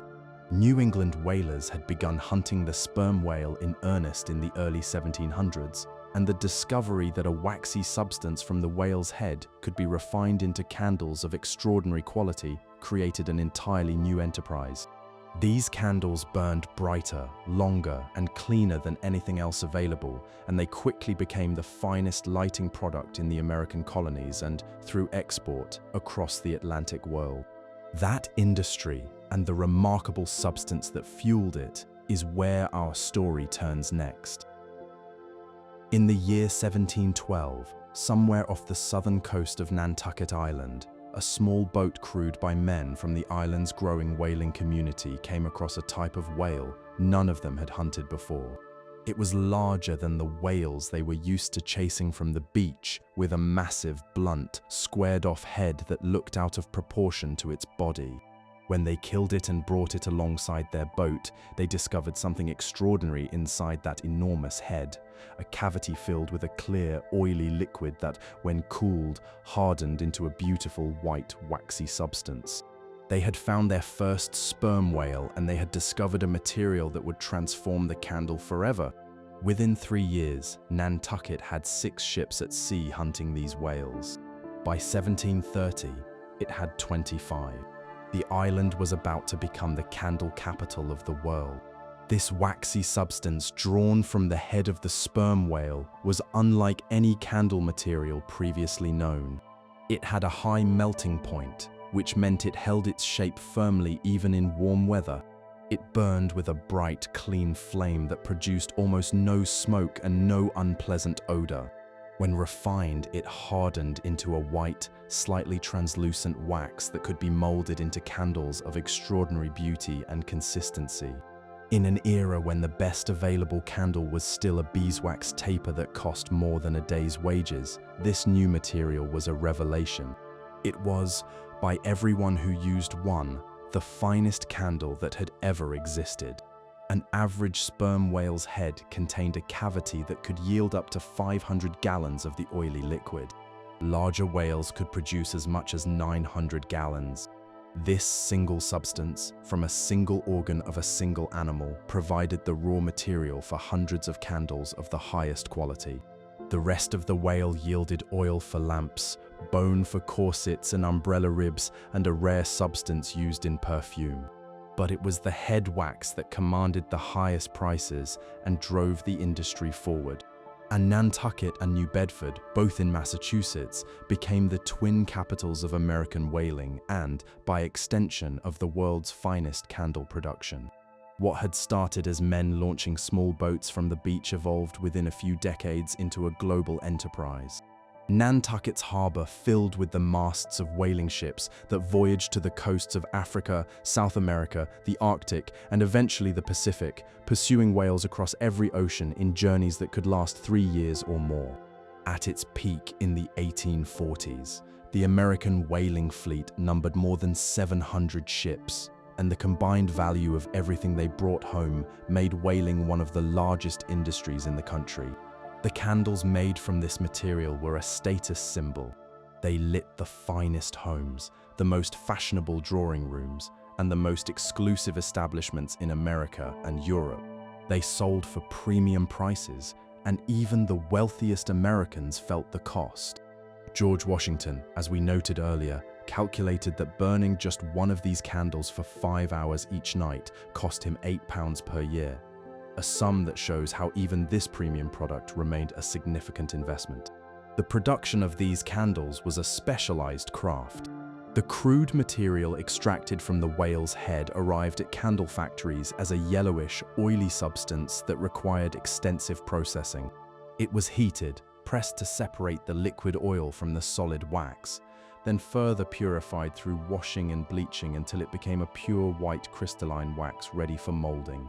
The finished candles had a smooth, lustrous surface, a pure white color, and none of the smells that had always plagued tallow candles. Candle factories, known as works, were established in several New England towns, with major operations in Nantucket, New Bedford, Providence, and Newport. These were among the earliest examples of industrial manufacturing in America, employing dozens of workers in the processing and molding of wax into finished candles. The industry was significant enough to attract the attention of business leaders, and competition among the various factories led to price-fixing agreements and trade associations that were among the earliest examples of American business cartels. But this candle industry was built on a foundation of extraordinary violence. The hunting of sperm whales was one of the most dangerous and brutal enterprises in the history of commerce. Men in small open boats rowed up to animals that could weigh 50 tons, drove iron harpoons into their flesh, and then held on as the wounded whale dragged them on terrifying rides across the surface of the ocean. Men were killed regularly, pulled under by tangled ropes, crushed by a thrashing whale, or drowned when their boats were smashed. The processing of a dead whale alongside the ship was a gruesome operation that could take days. The cleanest and most elegant candle of its era was purchased at a cost of tremendous suffering, both human and animal. Herman Melville, who served aboard a whaling ship in the 1840s, turned this brutal industry into one of the greatest novels in the English language. The decline of the whale oil candle came from the same forces that would eventually displace all candles as primary sources of light. The discovery of petroleum in Pennsylvania in 1859 introduced a cheap and abundant lamp fuel. New types of wax made from chemicals and petroleum provided alternatives that did not require killing whales. And the gradual spread of gas and electric light made candles of any kind unnecessary for practical lighting. By 1870, Nantucket's last whaling voyage was done. New Bedford held on longer, but its final whaling ship sailed in 1927. The age of the whale oil candle was over, but its legacy would endure in a most unexpected place, in a unit of measurement that lives on in the language of physics itself. In a laboratory in London, in the middle of the 1800s, a scientist placed a carefully made whale oil candle on a precision scale, weighed it to confirm it was exactly 1/6 of a pound, and then lit it, timing its burn rate with a stopwatch to make sure it consumed wax at a precise and steady rate. This was not a casual experiment. It was the establishment of a standard, a fixed point against which all other sources of light could be measured. The brightness of that particular candle, burning under those particular conditions, was defined as 1 unit of candle power. And for decades, it served as the fundamental measure of light in the British Empire and beyond. The story of how a humble candle became a unit of physics begins with a practical problem.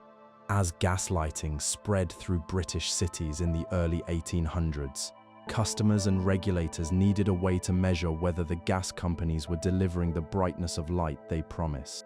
Gas was sold by volume, but what people actually cared about was how bright it was, and that depended on the quality of the gas, the design of the burner, and the pressure in the pipes. Unless there was a way to measure brightness, there was no way to hold a gas company accountable. The candle, the oldest and most familiar source of artificial light, was the natural choice as a reference point. The science of measuring light had been developing since the work of a French mathematician in the 1700s. He established basic principles for comparing two light sources by using the human eye as a detector. The method involved placing a screen between two lights and adjusting the distances until the screen appeared equally bright on both sides. If the candle was at a known distance and the gas lamp was at a measured distance, the brightness of the gas lamp could be calculated in relation to the candle. The method was clever in principle, but depended entirely on the candle being consistent every time. A British law passed in 1860 made it official. 1 unit of candle power was defined as the light produced by a pure whale oil candle of a specific weight, burning at a specific rate. The details were spelled out precisely because they had to be. The brightness of any candle depends on what it is made of, how large it is, what kind of wick it uses, and how fast it burns. A candle made from animal fat would produce a different amount of light than one made from beeswax, which would differ again from one made from whale oil. By specifying every detail, the law created a standard that any laboratory could reproduce. The choice of whale oil was deliberate, because it was the most consistent and highest quality candle material available. Other countries had their own standards. The French used a particular type of oil lamp. The Germans used a different lamp that burned a specific chemical fuel. The fact that different nations measured light differently created obvious problems for international trade and science. A gas company claiming a certain brightness in Britain was making a different claim from one using the German standard, even if the numbers were the same. The road from the whale oil candle to the modern unit of light, one of the 7 fundamental units in the international system of measurements, is a journey through the history of how we measure the world. In 1937, scientists proposed a new unit based not on any actual candle or lamp, but on the brightness of a glowing material at a precisely defined temperature. This new unit was formally adopted in 1948 and given the name candela, the Latin word that had meant candle for more than 2,000 years. The old candle power unit turned out to be almost exactly equal to 1 candela, a close but not perfect match that reflects the natural variation you would expect from using real candles as a measuring tool. The modern definition adopted in 2019 is even further removed from any physical flame. It is now defined in terms of the basic properties of light and how the human eye responds to it, a definition that requires no candle, no lamp, and no physical object of any kind. And yet, the name remains. The candela, one of the 7 pillars on which the entire international system of measurements rests alongside the meter, the kilogram, the second, and others, carries the word candle at its heart. It is one of the very few fundamental units of measurement whose name comes from an everyday object rather than from a scientist or an abstract idea. Every time a physicist or an engineer or a lighting designer uses the candela, they are invoking, whether they know it or not, the memory of a whale oil candle burning in a London laboratory more than a century and a half ago. The candle has given its name to a fundamental unit of the physical world. It is a quietly remarkable distinction for an object that most people today think of as a decoration for a dinner table or a birthday cake, but it is entirely fitting. The candle was, for most of human history, the measure against which every other light was judged. That it should now be remembered in the language of science is not an honor given to the candle. It is simply an acknowledgement of what the candle has always been, the original standard of light. In a chemistry laboratory in Paris sometime in the early 1820s, a meticulous French chemist was doing something that no one had done before. He was systematically breaking down animal fat into its basic parts. Fat had been used to make candles for thousands of years, but no one had truly understood what it was made of at its deepest level. This chemist, with the patient care that would define a career lasting more than a century, he lived to the age of 102, was about to change that, and in doing so, he would transform the candle forever. His name was Michel Eugene Chevreul, and he had come to the study of fats through an unusual path. He had been appointed to oversee the dyeing department at a famous tapestry workshop in Paris, where he became curious about how oils interacted with dyes and fabrics. This curiosity led him deeper into the chemistry of fats and oils, and by 1811 he was investigating what happens when fat is mixed with a strong alkaline solution, the basic reaction that produces soap. It was this investigation that revealed to him the complex nature of animal fat and set him on the road to his greatest discovery. In 1823, Chevreul published the results of years of painstaking work. He showed that animal fat was not a single substance, as people had always assumed, but a mixture of different compounds. He identified two key parts: a hard, white, waxy solid and a liquid, oily substance. By separating the hard component from the rest, he created a new material, a purified substance that was harder, whiter, and far cleaner burning than the crude animal fat from which it came. The implications for candle making were immediate and profound. Crude animal fat, the material that had fueled candles since ancient times, was a mixture of hard and soft fats, impurities, and moisture that produced a smoky, smelly, dripping candle. Chevreul's purified material, by contrast, had a higher melting point, which meant it held its shape better and dripped less. It burned with a brighter, cleaner flame that produced far less smoke and almost none of the rancid odor that had always plagued tallow candles. In every way that mattered to a person using a candle, this new material was simply better. Chevreul saw the commercial potential of his discovery and, working with another distinguished French scientist named Joseph-Louis Gay-Lussac, obtained a patent for the manufacture of candles from this new material in 1825. Chevreul provided the chemistry, and Gay-Lussac brought expertise in industrial processes and the practical engineering needed to move from laboratory methods to factory production. Together, they developed ways to produce the new wax on a commercial scale, and by the 1830s, factories were operating in France and soon across Europe. This was the first time that chemistry had been applied to improve a product that had remained essentially unchanged for thousands of years. Tallow candles in the 1820s were made by the same basic process the Romans had used 2,000 years earlier: render the fat, dip the wick, and repeat. Chevreul's work introduced scientific understanding into a craft that had relied entirely on tradition and hands-on knowledge. It was a sign of the industrial age to come, a demonstration that the careful study of nature's materials could transform even the most ancient and humble of products. In this sense, the new candle was not merely a better candle. It was a new way of thinking. The idea that science could improve everything, even things that had been good enough for centuries.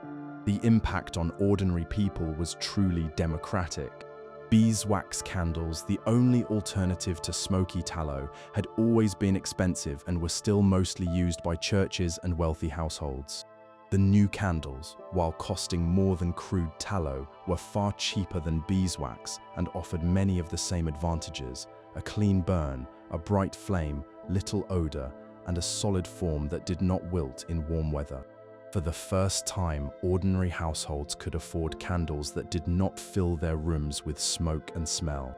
The quality of evening light improved dramatically for millions of people across Europe and eventually around the world.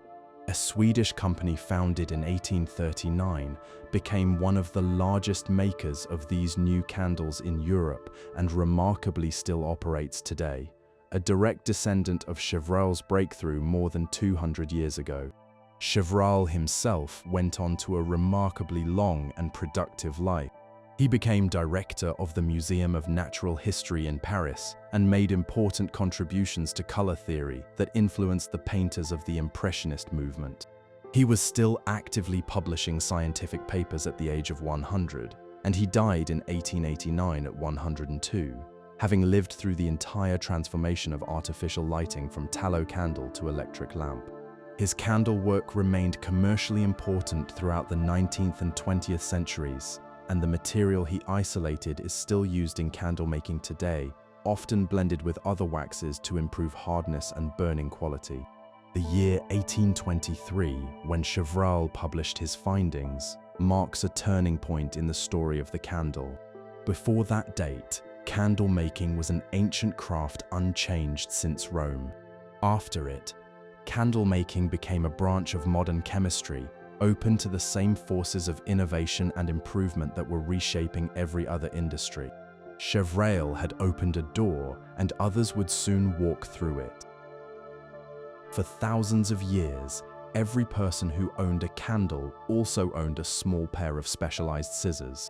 They were called snuffers, and they were as essential to using a candle as the candle itself. Without them, a candle was nearly useless. The reason was the wick. In every candle made before the 1820s, the wick was a simple cord of twisted fibers, cotton or flax or hemp, that sat upright in the center of the flame. As the candle burned, this wick did not burn away cleanly. Instead, the tip of the wick, deprived of enough air, charred rather than disappearing. The charred remains, a growing nub of blackened fiber, accumulated at the top and grew longer with every passing minute. The consequences of an untrimmed wick were immediate and annoying. The growing lump of charred material acted like a tiny dam, blocking the flow of melted wax up through the wick and causing the flame to flicker, smoke, and gutter. As the lump grew heavier, it toppled to one side, directing the flame sideways and causing the candle to melt unevenly, sending rivers of wasted wax down the sides. The light grew dimmer and more unsteady. The smoke increased. A candle left alone for even 30 minutes might produce more smoke than light, and the soot from poorly trimmed candles was a major reason why the walls and ceilings in old buildings were always so dark. Trimming the wick, or snuffing, was a constant chore. Depending on the quality of the candle, it might need doing every 15 to 30 minutes. The specialized scissors had a small box on one blade to catch the trimmed bit, keeping it from falling into the pool of melted wax and reigniting. These tools came in every variety, from plain iron implements to elaborate silver creations that were as much decoration as function. A well-equipped household kept a pair beside every candlestick, and the act of snuffing was so routine that it hardly merited comment. It was simply part of having a candle, as unremarkable and as necessary as any daily chore. The language of snuffing entered the common tongue. To snuff out a candle came to mean putting it out, and by extension, to snuff out meant to end or to kill, a way of speaking that persists in English to this day. The invention that freed the world from this endless task came in 1825, when a Frenchman introduced a new kind of wick. The idea was deceptively simple. Instead of twisting the fibers into a cord, he braided them flat and treated them with a solution of mineral salts. This construction gave the wick a property that twisted wicks had never possessed. When it burned, it curled. The science behind this was elegant. As the candle burned and the wick was consumed, the braided structure caused the remaining wick to bend gradually toward the outer edge of the flame, where it met enough air to burn completely away, rather than merely charring. The wick, in effect, trimmed itself. It curled into the hottest part of the flame and was destroyed, keeping a steady length without anyone having to touch it. The mineral salt treatment ensured that this curling happened consistently and predictably, not too much, not too little. The effect of this seemingly small change was enormous. At a stroke, the braided wick eliminated one of the most persistent inconveniences of candle use, a chore that had been part of daily life since the very beginning. The special scissors that had been essential household items were made unnecessary within a generation. Today, they survive mainly as antique curiosities, their purpose a mystery to most people who come across them. Candles became far more practical.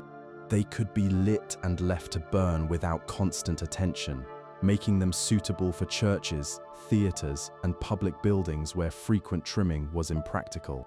The braided wick transformed the candle from a technology that demanded a partnership with its user into one that could work on its own.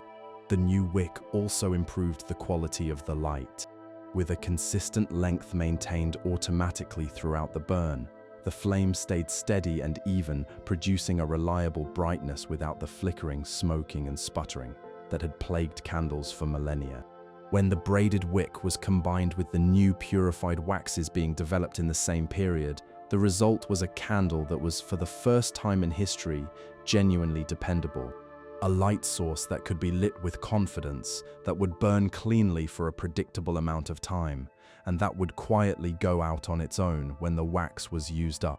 The braided wick is a perfect example of an invention so successful that it becomes invisible. No one today gives a thought to the wick inside their candle, because the braided wick solved the problem so completely that the problem itself has been forgotten. But for thousands of years before this invention, the wick was the candle's greatest weakness, the flaw that demanded constant human attention. The history of candles is usually told as a story of different waxes, from tallow to beeswax to whale oil to modern materials. But the wick mattered just as much, and its transformation from a simple twisted cord to a self-trimming marvel was one of the most important moments in the long story of the candle, even if it is one of the least remembered. In 1848, in a coal mine somewhere in Derbyshire, England, a Scottish chemist named James Young noticed something that would change the candle industry forever. Oil was seeping from the ceiling of the mine. Where most people would have seen nothing more than a nuisance, Young saw a question. If oil was leaking from coal underground, might it be possible to extract oil from coal on purpose by heating it? He took samples back to his laboratory and began to experiment. Those experiments would lead him to a fortune, to a new industry, and to the material that remains, to this day, the most widely used candle wax in the world.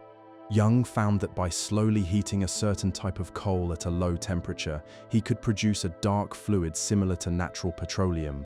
When this fluid was cooled and processed, it yielded several useful things: a liquid suitable for lamp fuel, a lubricating oil, and a waxy solid that hardened at low temperatures into a substance he named paraffin.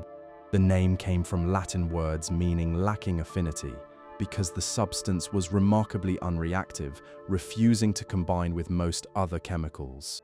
Young recognized the commercial potential immediately and obtained a patent in 1850. The following year, Young and his partners established a processing works in Scotland, which became the first truly commercial oil refining operation in the world. They extracted oil from locally mined coal, producing lamp fuel, lubricating oils, and solid paraffin wax. By 1856, the wax was being sold commercially, and by 1859, it was being produced in enough quantity for candle making. The timing was fortunate because 1859 was also the year that the first oil well was drilled in Pennsylvania, opening up an even larger and cheaper source of the same material. Paraffin wax had qualities that made it ideal for mass-produced candles. It was cheap, far cheaper than beeswax or whale oil, and only slightly more expensive than raw animal fat. It burned with a clean, bright flame that produced little smoke and no bad smell. It was consistent and uniform, perfect for making candles of precise and predictable sizes. It could be colored with dyes and scented with fragrance oils, abilities that would become enormously important a century later when the candle industry reinvented itself around mood and atmosphere. And it was available in virtually unlimited quantities, a byproduct of the same coal and petroleum industries that were powering the Industrial Revolution. Here is an irony worth pausing on. Petroleum and its products, the very fuels that would eventually make candles unnecessary as a source of light by powering gas lamps, kerosene lamps, and ultimately the generators that produce electricity, first entered the candle world as an improvement. Before petroleum killed the candle as a light source, it made the candle better and cheaper than it had ever been. The same barrel of crude oil that yielded lamp fuel also yielded candle wax, and for several decades in the mid-1800s, the two products sat side by side on the same table, each one a product of the same new industry. The discovery of large petroleum deposits in America enormously expanded the supply of paraffin wax.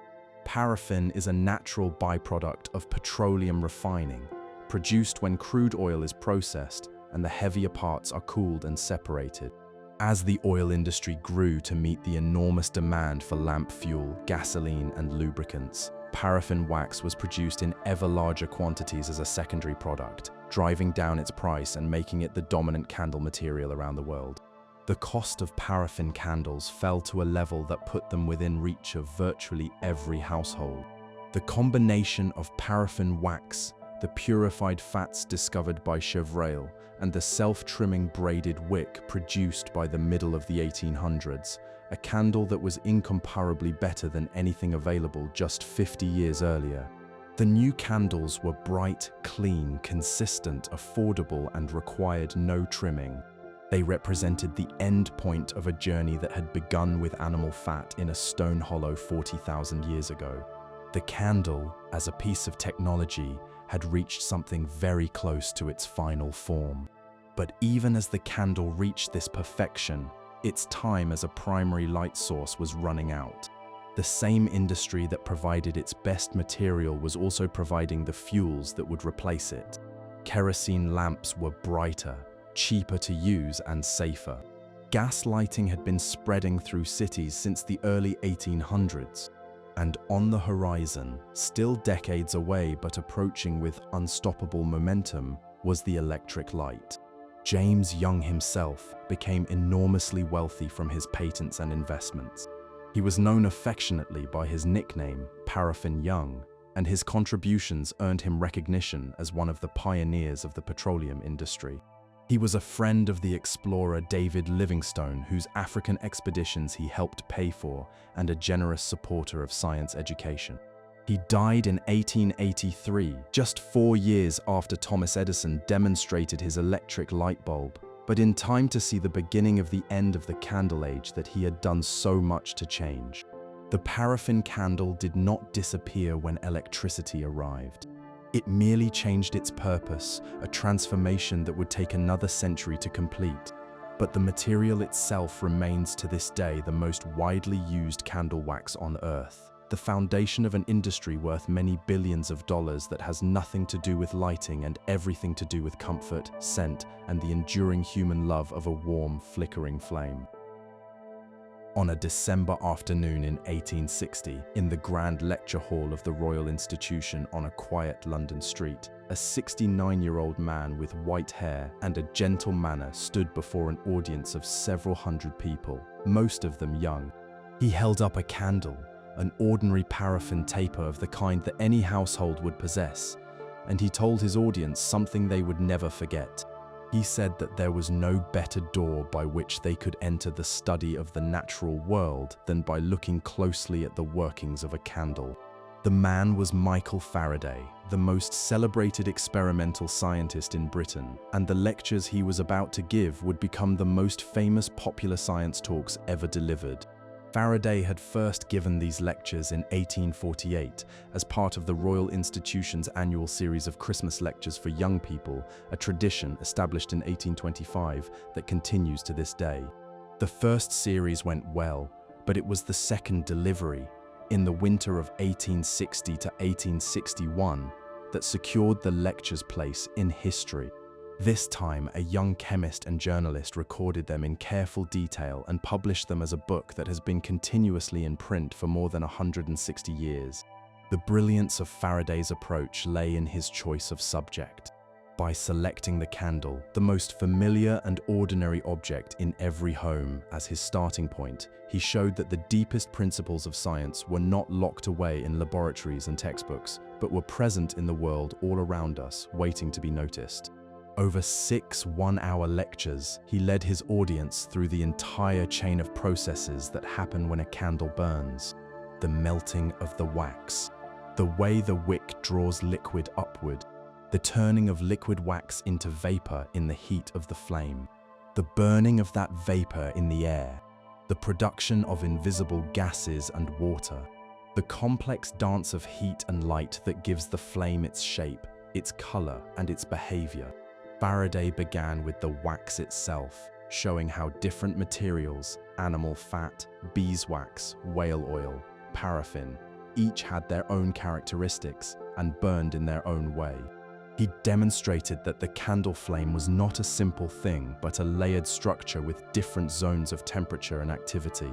He showed that the dark area at the base contained unburned wax vapor, that the bright yellow part owed its glow to tiny particles of carbon heated until they shone, and that the outer edge was where the burning was most complete. He collected the invisible products of the flame, showing the presence of water by holding a cold surface above the candle and watching droplets form, and showing the presence of another gas by passing the exhaust through a special liquid that turned cloudy. What made these lectures extraordinary was not just the science, but the way Faraday taught it. He was a showman of the highest order, using dramatic demonstrations, plain language, and a warm conversational style to make complicated ideas clear and engaging to an audience that included children as young as 10. He came from a working-class family, the son of a blacksmith, and he had received almost no formal education. He had taught himself science by reading books while working as a bookbinder's apprentice, and his own experience of learning as an outsider gave him an instinct for clear, non-technical explanation that more privileged scientists often lack. The published lectures became one of the most influential works of science education ever written. They were translated into dozens of languages and remained standard reading in science courses around the world well into the 20th century. A famous Japanese physicist once said it was the first science book he ever read and that it decided his whole career. Generations of scientists credited it as the book that first sparked their curiosity. Faraday demonstrated that science was not something practiced only by an elite, but a way of seeing the world available to anyone with curiosity and, well, a candle.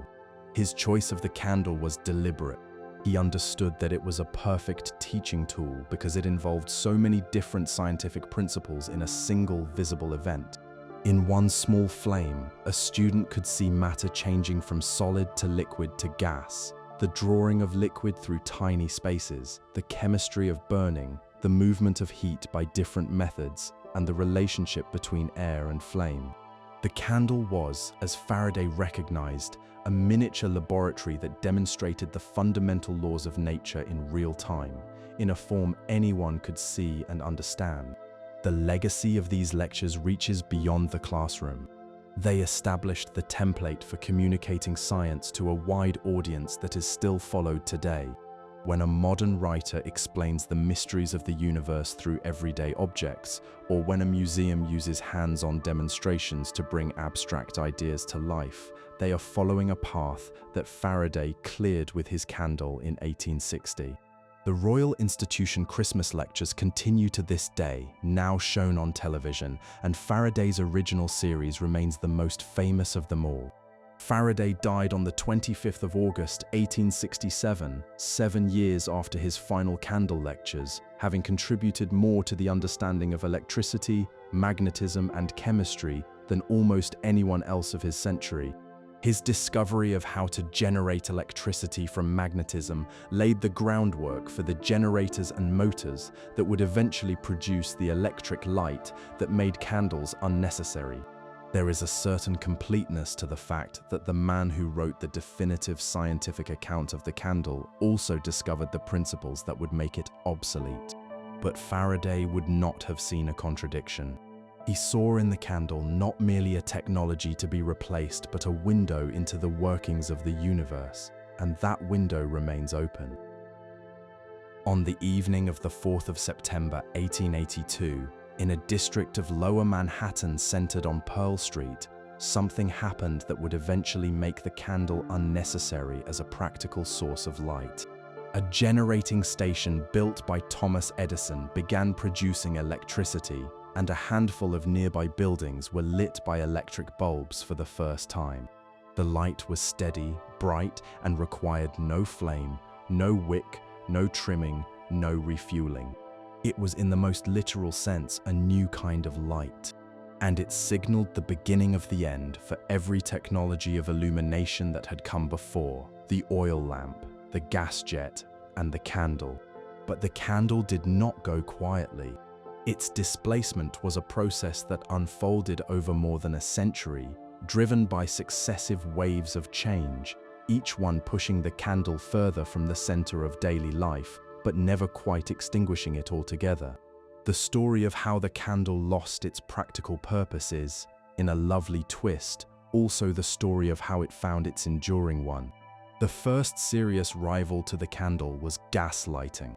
Since the early 1800s, gas produced from coal had been used to light streets and buildings in the major cities of Britain and Europe.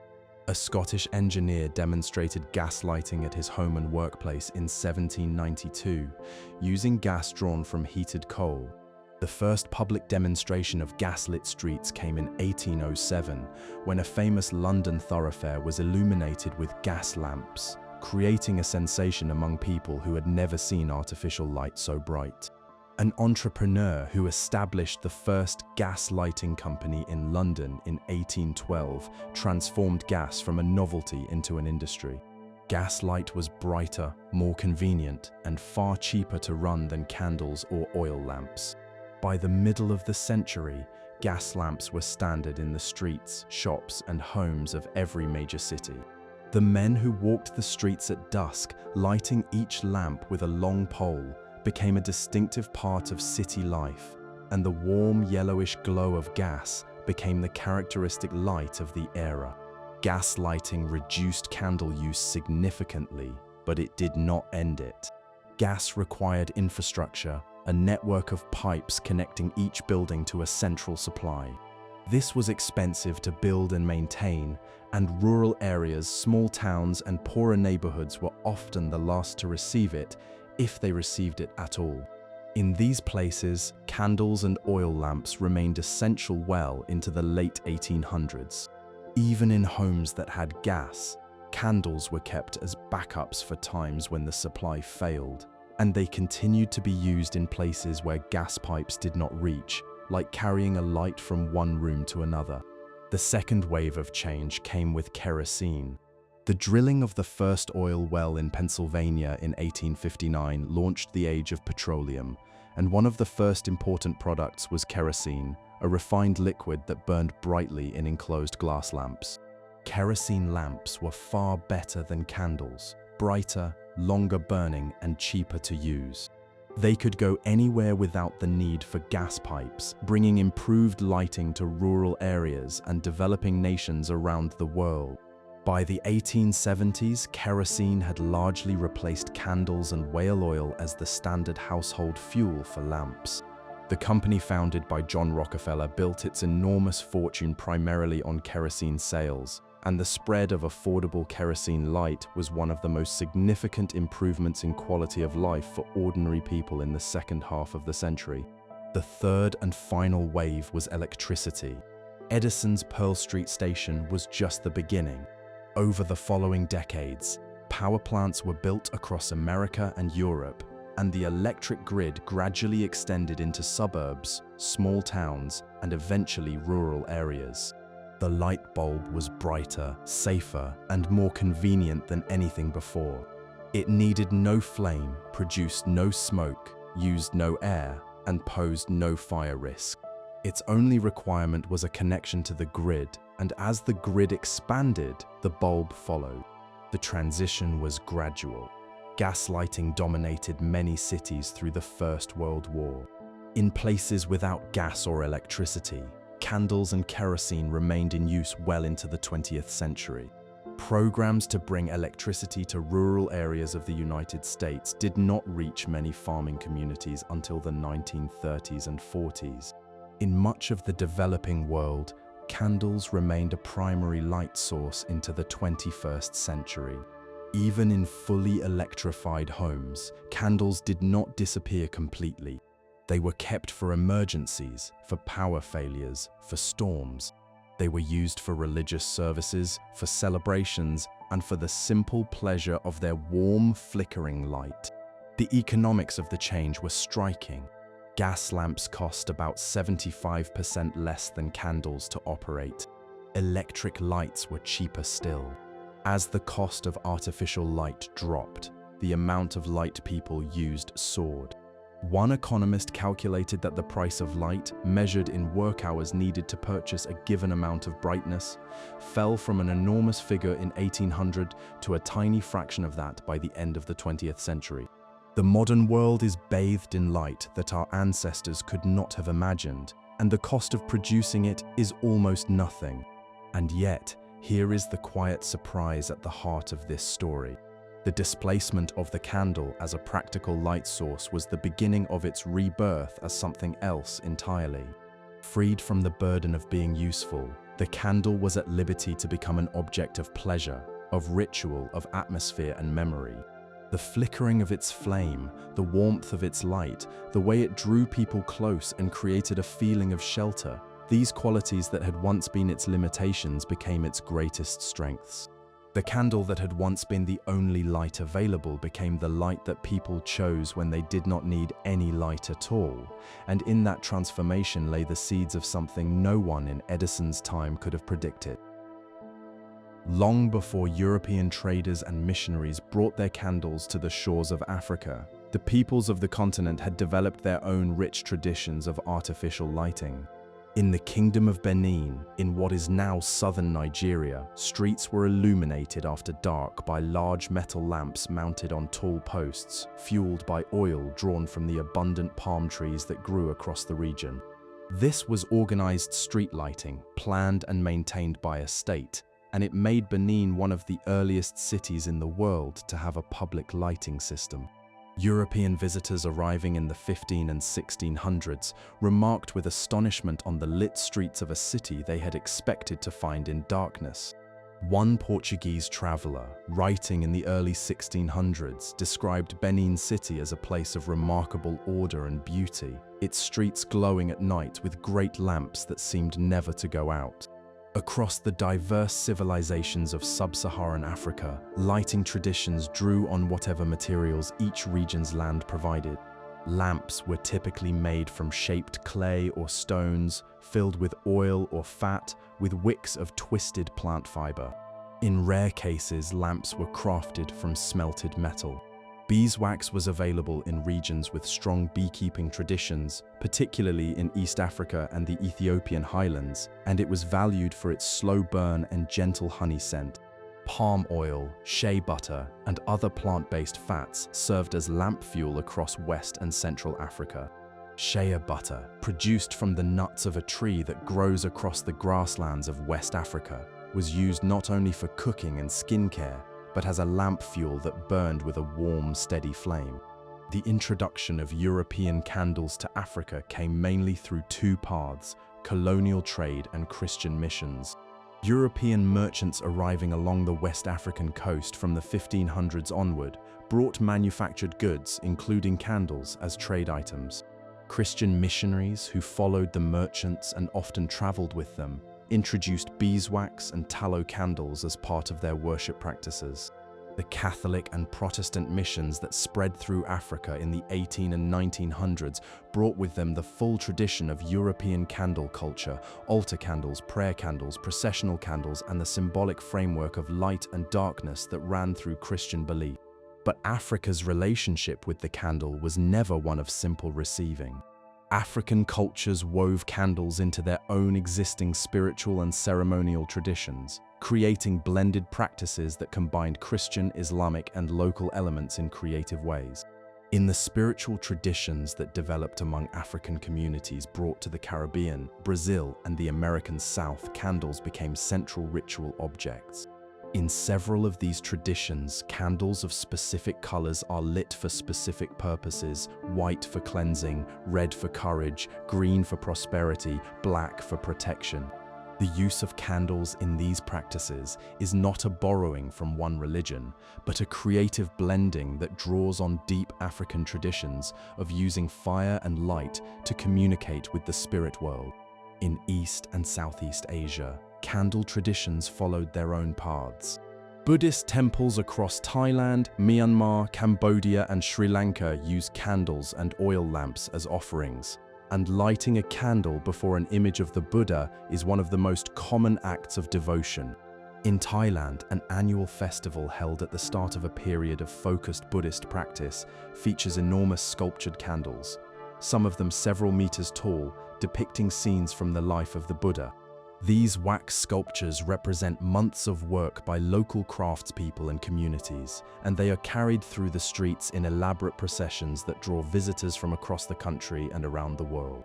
In much of the developing world, the candle remained a daily necessity long after it had become a luxury item in wealthier nations. In places where the electric grid was unreliable or did not exist at all, candles and kerosene lamps continued to provide household light well into our own century. In South Africa, where the policies of the old regime deliberately excluded black communities from basic services, candles were for decades the primary source of light in townships and informal settlements. Candle fires in these densely packed communities became a devastating and recurring tragedy, killing hundreds of people every year. A painful reminder that the candle's ancient danger had not disappeared for everyone. The story of candles in Africa also includes Kwanzaa, the African-American cultural celebration created in 1966. At the center of the observance is a special candle holder with 7 branches representing 7 principles of communal life.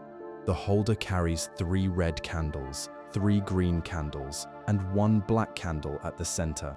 During the 7 days of Kwanzaa, from the 26th of December to the 1st of January, a new candle is lit each day, beginning with the center black candle and moving outward.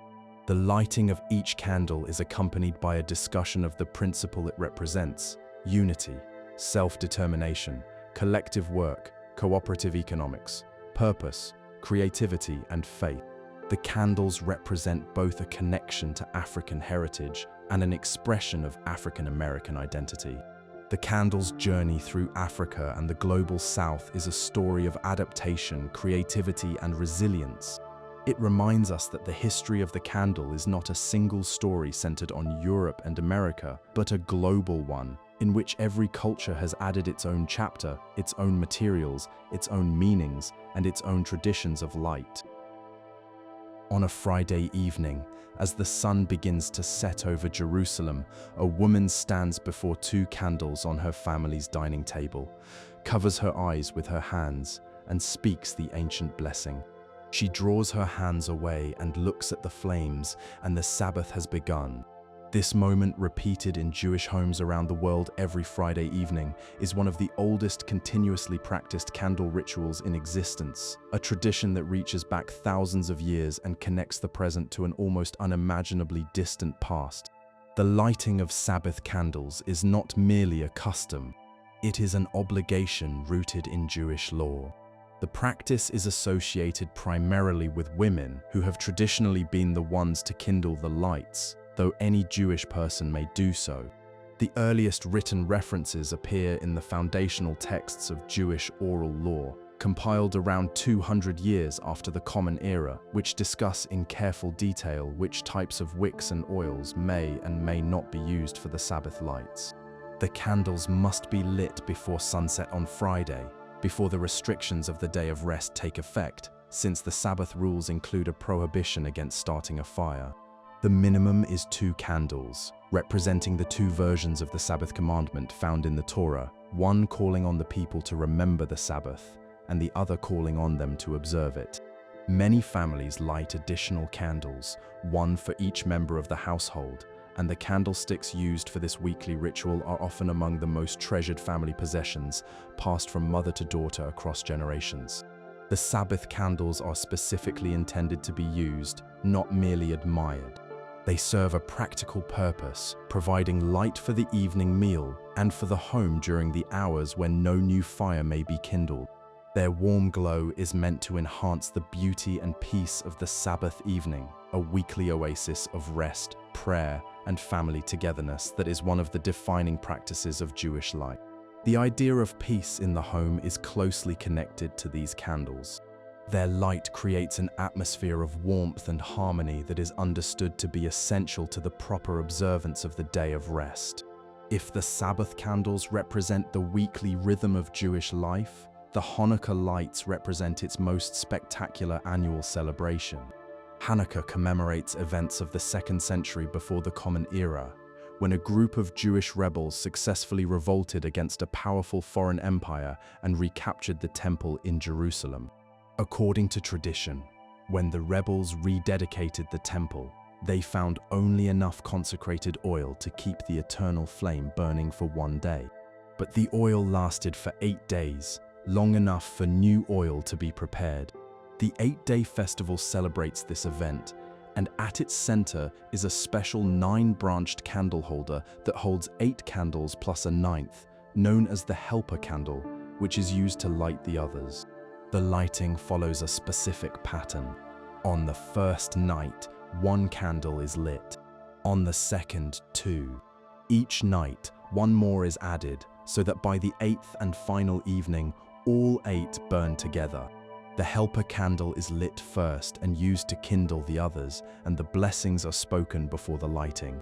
The candle holder is traditionally placed in a window or doorway visible from the street because the purpose of the Hanukkah lights is to make the miracle known to the world.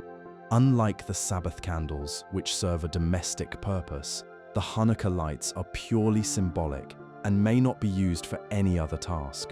Their only function is to be seen. The Jewish tradition includes other important candle practices. The memorial candle, lit on the anniversary of a loved one's death according to the Hebrew calendar, burns for 24 hours. It is lit at sundown, since in Jewish tradition, days begin at evening rather than at midnight. The custom draws on a verse from the book of Proverbs, which says that the soul of a person is a candle of God. By lighting the memorial candle, the mourner affirms that the soul of the one who has died continues to shine. The practice carries an emotional weight that goes far beyond its religious meaning. The simple act of lighting a candle for a parent, a partner, or a child who is no longer alive is one of the most intimate and tender rituals in Jewish life. Memorial candles are also lit on the 4 Jewish holidays that include a special remembrance service. The simple glass-enclosed candle, typically purchased at a grocery store for a modest price, is one of the most common objects in Jewish homes, a humble vessel that carries an enormous weight of memory and love. The ceremony that marks the end of the Sabbath on Saturday evening features a distinctive braided candle with multiple wicks. This candle is not a single flame, but something closer to a torch, its several wicks producing a large bright flame that symbolizes the contrast between the sacred time of the Sabbath and the ordinary time of the week about to begin. The ceremony involves blessings over wine, spices, and the candle, and the flame is put out in the wine at the end, a dramatic moment that marks the boundary between holy time and everyday time. The braided candle, usually made from 6 twisted strands of beeswax in blue and white or many colors, is one of the most distinctive and beautiful objects in Jewish worship. What is quietly remarkable about these traditions is their unbroken continuity. The lighting of the Sabbath candles connects every Jewish household to a chain of practice stretching back to antiquity. The Hanukkah lights recreate an event from more than 2,000 years ago every year in homes and public squares around the world. The memorial candle keeps the memory of the dead alive across generations. In a faith that places enormous value on the passing of tradition from parent to child, the candle serves as both the vehicle and the symbol of that continuity, a flame handed from one generation to the next, never going out. In the early hours of Easter morning, in churches around the world, the congregation sits in total darkness. The altar is bare. And then, from the back of the church, a single flame appears. A deacon lights the great Easter candle and begins to walk slowly up the center aisle. The flame is shared, passed from candle to candle among the worshippers until the entire church is filled with hundreds of individual lights, each one kindled from the single original fire. It is one of the oldest and most powerful rituals in Christianity, and it captures the faith's deepest conviction that light conquers darkness, that life conquers death. The Christian use of candles in worship reaches back to the very earliest centuries of the faith. In the Roman catacombs, where persecuted believers gathered in secret during the first 300 years, oil lamps and small candles provided the only light for underground worship. When Christianity became the official religion of the Roman Empire in the 4th century and moved from the catacombs into purpose-built churches, the candle came along. Now it served not just a practical purpose, but a deeply symbolic one. The candle became a representation of Christ as the light of the world, of the faith of the believer, and of the hope of life after death. The meaning of the candle in Christian worship is layered and precise. The wax represents the human body of Christ. The wick represents his human soul. The flame represents his divine nature. Lighting a candle in prayer is understood as an act of offering, a physical expression of devotion that continues to burn even after the person who lit it has walked away. Small prayer candles placed before statues and images carry the intentions of the faithful, their flames standing in for the absent worshipper. This practice, lighting a candle and saying a prayer, is one of the most common acts of devotion in the Catholic tradition, performed millions of times each day in churches around the world, from the grandest cathedrals to the simplest village chapels. Now, let us travel far to the east.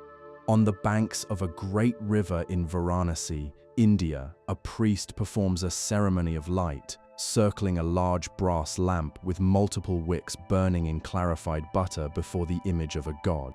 The flames illuminate the sacred figure, and the worshippers extend their hands over the fire and touch them to their foreheads, receiving the light as a blessing. This ceremony, called Aarti, is one of the most commonly performed rituals in Hinduism, practiced daily in temples and homes across India and wherever Hindu communities have settled. Its roots reach back more than 3,000 years to the fire ceremonies described in the earliest Hindu scriptures, making it one of the oldest continuously practiced lighting rituals in the world. The Hindu understanding of the connection between light and the divine finds its most spectacular expression in Diwali, the festival of lights. During Diwali, millions upon millions of small clay lamps are lit across India, transforming houses, streets, and entire cities into landscapes of flickering flame. The festival celebrates the triumph of light over darkness, knowledge over ignorance, and good over evil. The specific stories vary by region, but the central act of lighting lamps is universal. Each small flame is a prayer for prosperity, protection, and spiritual understanding. In recent years, the city of Ayodhya set a world record by lighting more than 2 million lamps along the banks of a river, a demonstration of the continuing power of this ancient practice. In Tibetan Buddhism, the butter lamp serves a purpose similar to the prayer candle in Christianity and the oil lamp in Hinduism. Butter lamps, traditionally fueled by clarified yak butter, are a common sight in Tibetan Buddhist temples and monasteries throughout the high mountains of Asia. They are placed before images of the Buddha and in meditation halls, their flames representing the wisdom that clears away the darkness of not knowing. Offering butter lamps is considered an act of great spiritual worth, and it is one of the most common devotional practices in Tibetan Buddhism. A special festival held once a year was begun by a great teacher in the 14th century to celebrate a moment of spiritual triumph. During this festival, monasteries display elaborate sculptures made entirely from butter, some of them enormous and intricately detailed, showing scenes from sacred texts and images of mythological beings.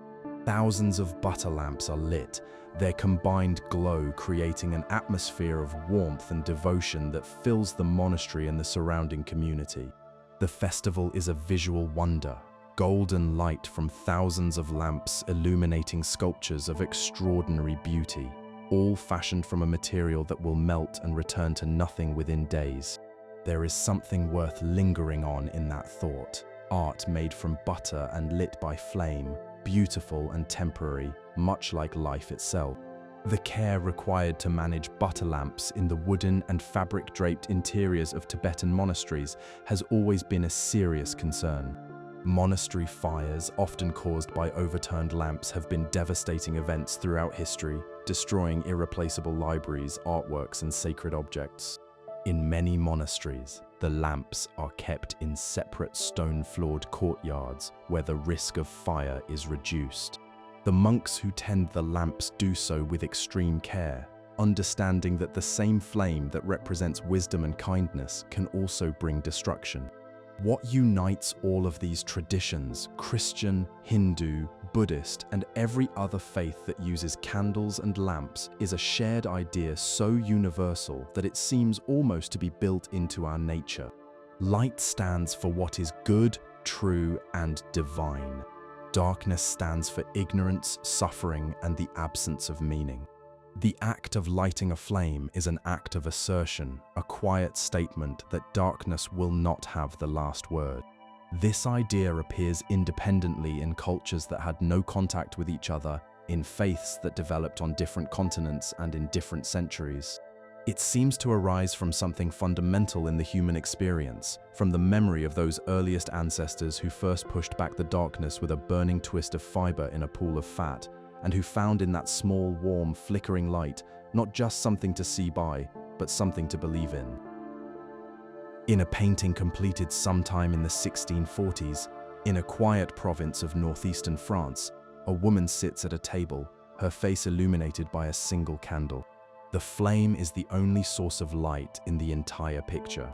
Everything else, the background, the far wall, the woman's hands resting in her lap, recedes into velvety darkness. Her face glows with a warm golden light that renders every feature with extraordinary gentleness and clarity. She appears to be reading or sewing, absorbed in a private moment. The painting is quiet, intimate, and deeply calm, a frozen moment of candlelit domesticity that feels as immediate today as it did nearly 4 centuries ago. The painter Georges de la Tour was one of the great masters of candlelight painting. He was influenced by the dramatic use of light and shadow pioneered by the Italian painter Caravaggio, but where Caravaggio used harsh, directional light to expose scenes of violence and spiritual crisis, La Tour reduced his light source to the gentlest possible minimum. A single candle, sometimes partly hidden behind a hand or an object, its flame softly illuminating faces lost in thought. His candles create scenes of contemplation, of quiet devotion, of inward focus.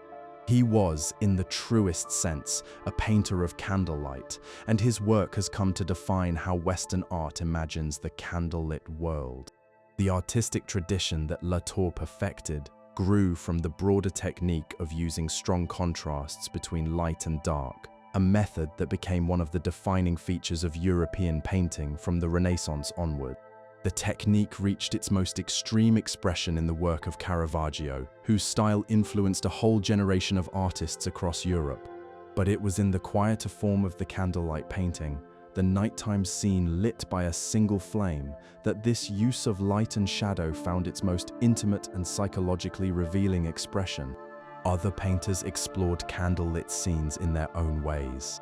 A Dutch artist of the same era earned the Italian nickname Gerard of the Night for his lively scenes of parties and music making, all bathed in the warm glow of a carefully placed flame. In the 1800s, the Impressionists returned to candlelight as a subject, attracted by its warm color and the way it softened ordinary rooms. The play of firelight on domestic interiors fascinated painters who were drawn to capturing the fleeting quality of light itself. In literature, the candle has served as one of the most enduring metaphors in the human language. Shakespeare used it again and again. In one of his greatest tragedies, a doomed king cries out that life is a brief candle, a walking shadow. In another play, a character observes how far a little candle throws its beams, comparing a good deed to a light shining in a dark world. In yet another, a man contemplates putting out a candle before committing a terrible act, comparing a human life to a flame that once extinguished cannot be relit. The candle as a metaphor for life, brief, fragile, giving light, and inevitably going out, appears so often across world literature that it has become almost commonplace. And yet it retains its power precisely because the image it describes resonates so deeply with the human condition. A small light burning bravely in a vast darkness. Perhaps the most well-known candle poem in the English language is a 4-line masterpiece published in 1920. The poet declares that her candle burns at both ends, that it will not last the night, but that it gives a lovely light. In just 4 lines, she captured the essence of the candle as a way of speaking about life lived passionately and without caution, brilliant but unsustainable, valued not for how long it lasts, but for how brightly it shines. The phrase burning the candle at both ends entered common speech as a description of anyone who works or plays with reckless energy, and it remains one of the most quoted lines in all of English poetry. The candle has also been a powerful presence in music. A famous song originally written in the early 1970s as a tribute to a film star and later reworked as a memorial to a beloved princess became one of the best-selling recordings of all time. The image at its center, a candle in the wind, a fragile flame threatened by forces it cannot control, spoke to millions of people as a way of describing a beautiful life cut short. The song endures because the image is universal. Everyone has seen a candle flicker in a draft, and everyone understands what it means. In film, cinematographers have long valued candlelight for its warmth and its ability to create mood. One film in particular, made in the mid-1970s, is famous for scenes shot entirely by candlelight, using specially modified camera lenses originally built for the space program. These lenses, with an extraordinarily wide opening, could capture the dim golden light of real candles without any artificial help. The resulting images have an intimate, glowing quality that no electric light could create, and the film won the highest award for its camera work. Those candlelit scenes remain among the most celebrated in the history of cinema. The candle's presence in art, literature, and music is so widespread that it is easy to overlook. But its constant appearance tells us something important. The candle is not merely a tool, it is something deeper, a symbol that carries meaning at a level beyond conscious thought. It represents life and death, hope and passing, warmth and fragility. It is one of the very few objects that appears in virtually every artistic tradition on Earth, and its power as a symbol shows no sign of fading, even in a world where its practical work is done. In the winter of 1914, in a shallow trench somewhere along the Western Front, a British soldier reached into his pack and pulled out a small circular tin, roughly the size of a pocket watch. Inside was a compressed disc of animal fat with a short wick sticking out of its center. He struck a match, shielding the tiny flame with cupped hands, and lit the wick. The light it gave was feeble, barely enough to see the few inches of muddy earth around his fingers. But it was enough, just barely, to read the letter from home that he had been carrying for 3 days, waiting for a moment when he could see the words. He read quickly, hiding the glow with his body, because every soldier on the Western Front knew that even the smallest visible light could draw a sniper's bullet. This was one of the humblest candles ever made, a small tin filled with rendered fat, designed to burn with the lowest possible flame for the longest possible time. It was standard issue for soldiers on both sides, and it served not only as a source of light, but as a hand warmer and, when placed beneath a tin of water, a tiny stove for heating rations. It was the candle stripped to its absolute essence, a controlled flame in a container with no pretensions to beauty or comfort beyond the barest minimum needed to function in the darkness of a trench. The trenches of the First World War brought soldiers back to conditions of darkness that the modern world thought it had left behind.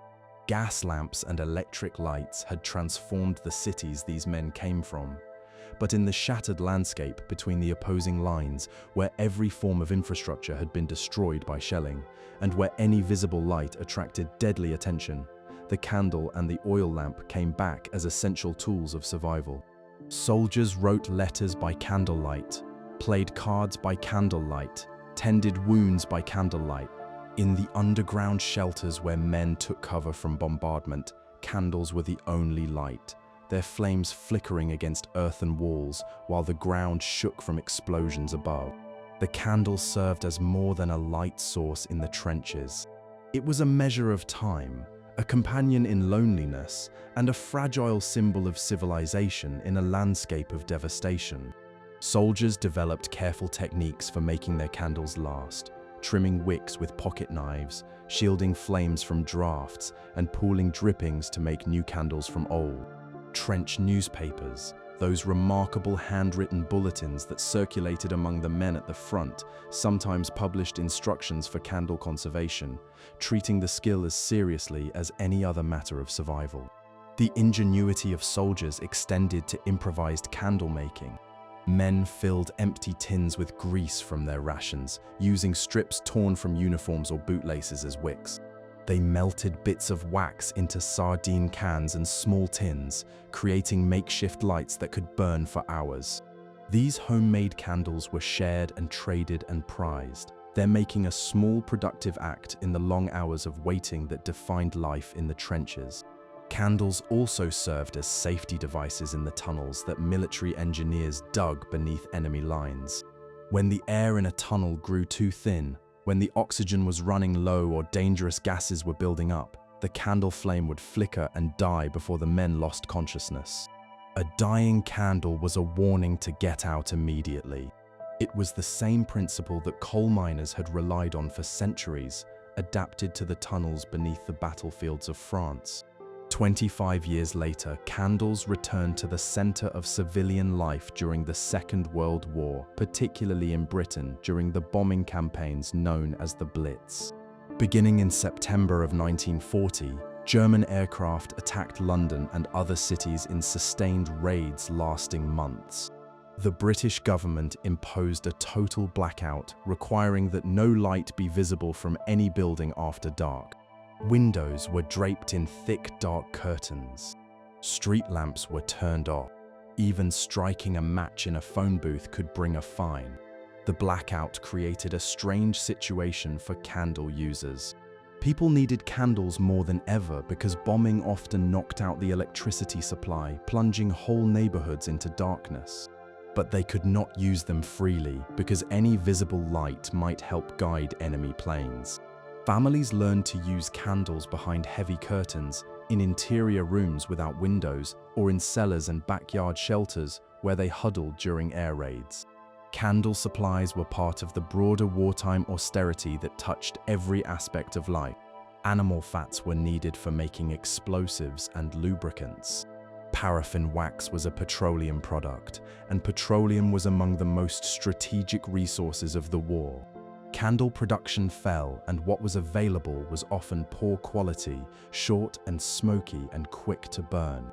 People supplemented their supplies with homemade substitutes, melting scraps of old candles together, saving cooking grease, and improvising wicks from cotton string. In occupied Europe, the situation was often worse. Under German occupation, civilians faced not just blackout rules, but severe shortages of everything.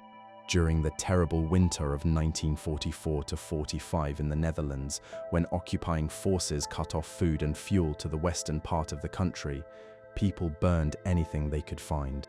Candles became luxury items, hoarded with the same desperation as food. In the concentration camps, the occasional lighting of a candle for a hidden religious observance, a smuggled Sabbath candle, a secret Advent flame, took on a significance that went far beyond its tiny light. After the wars ended and the lights came back on, the experience of darkness left a lasting mark. The generations that lived through the trenches and the blackouts understood, in a way that their children and grandchildren could not, what it meant to live without reliable light. Many of them kept candles in their homes for the rest of their lives, stored in kitchen drawers against the possibility of darkness returning. It was a practical habit born of lived experience, and it held a truth about the candle that no amount of progress could change. In the absence of everything else, in the breakdown of modern systems, the candle endures. It needs no grid, no fuel supply chain, no technical skill. As long as you have a wick, something that burns, and a match, you have light. In a modest house in the German countryside sometime in the 1740s, a mother woke before dawn to prepare for her child's birthday celebration. She had baked a large cake the day before, and now she placed it on the table and carefully pressed small candles into its surface, one for each year of the child's life, plus one extra, a special candle called the Light of Life, representing the hope that the child would live to see another year. She lit each candle with a taper and left them burning all day. Only in the evening, when the family gathered for the meal, would the child be allowed to blow them out while making a wish that had to be kept secret because sharing it would prevent it from coming true. This German tradition is the direct ancestor of one of the most universal secular candle rituals in the world. Today, in virtually every country on Earth, birthdays are celebrated with a cake topped by lit candles that the birthday person blows out while making a silent wish.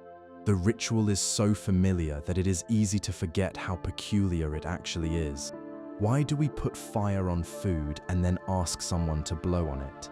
The answer lies in a tradition that may reach all the way back to the temples of ancient Greece. The Greeks offered round honey cakes decorated with lit candles to the goddess of the moon and the hunt. The cakes were shaped to represent the full moon, and the candles were placed on top so their light would mimic the moon's glow.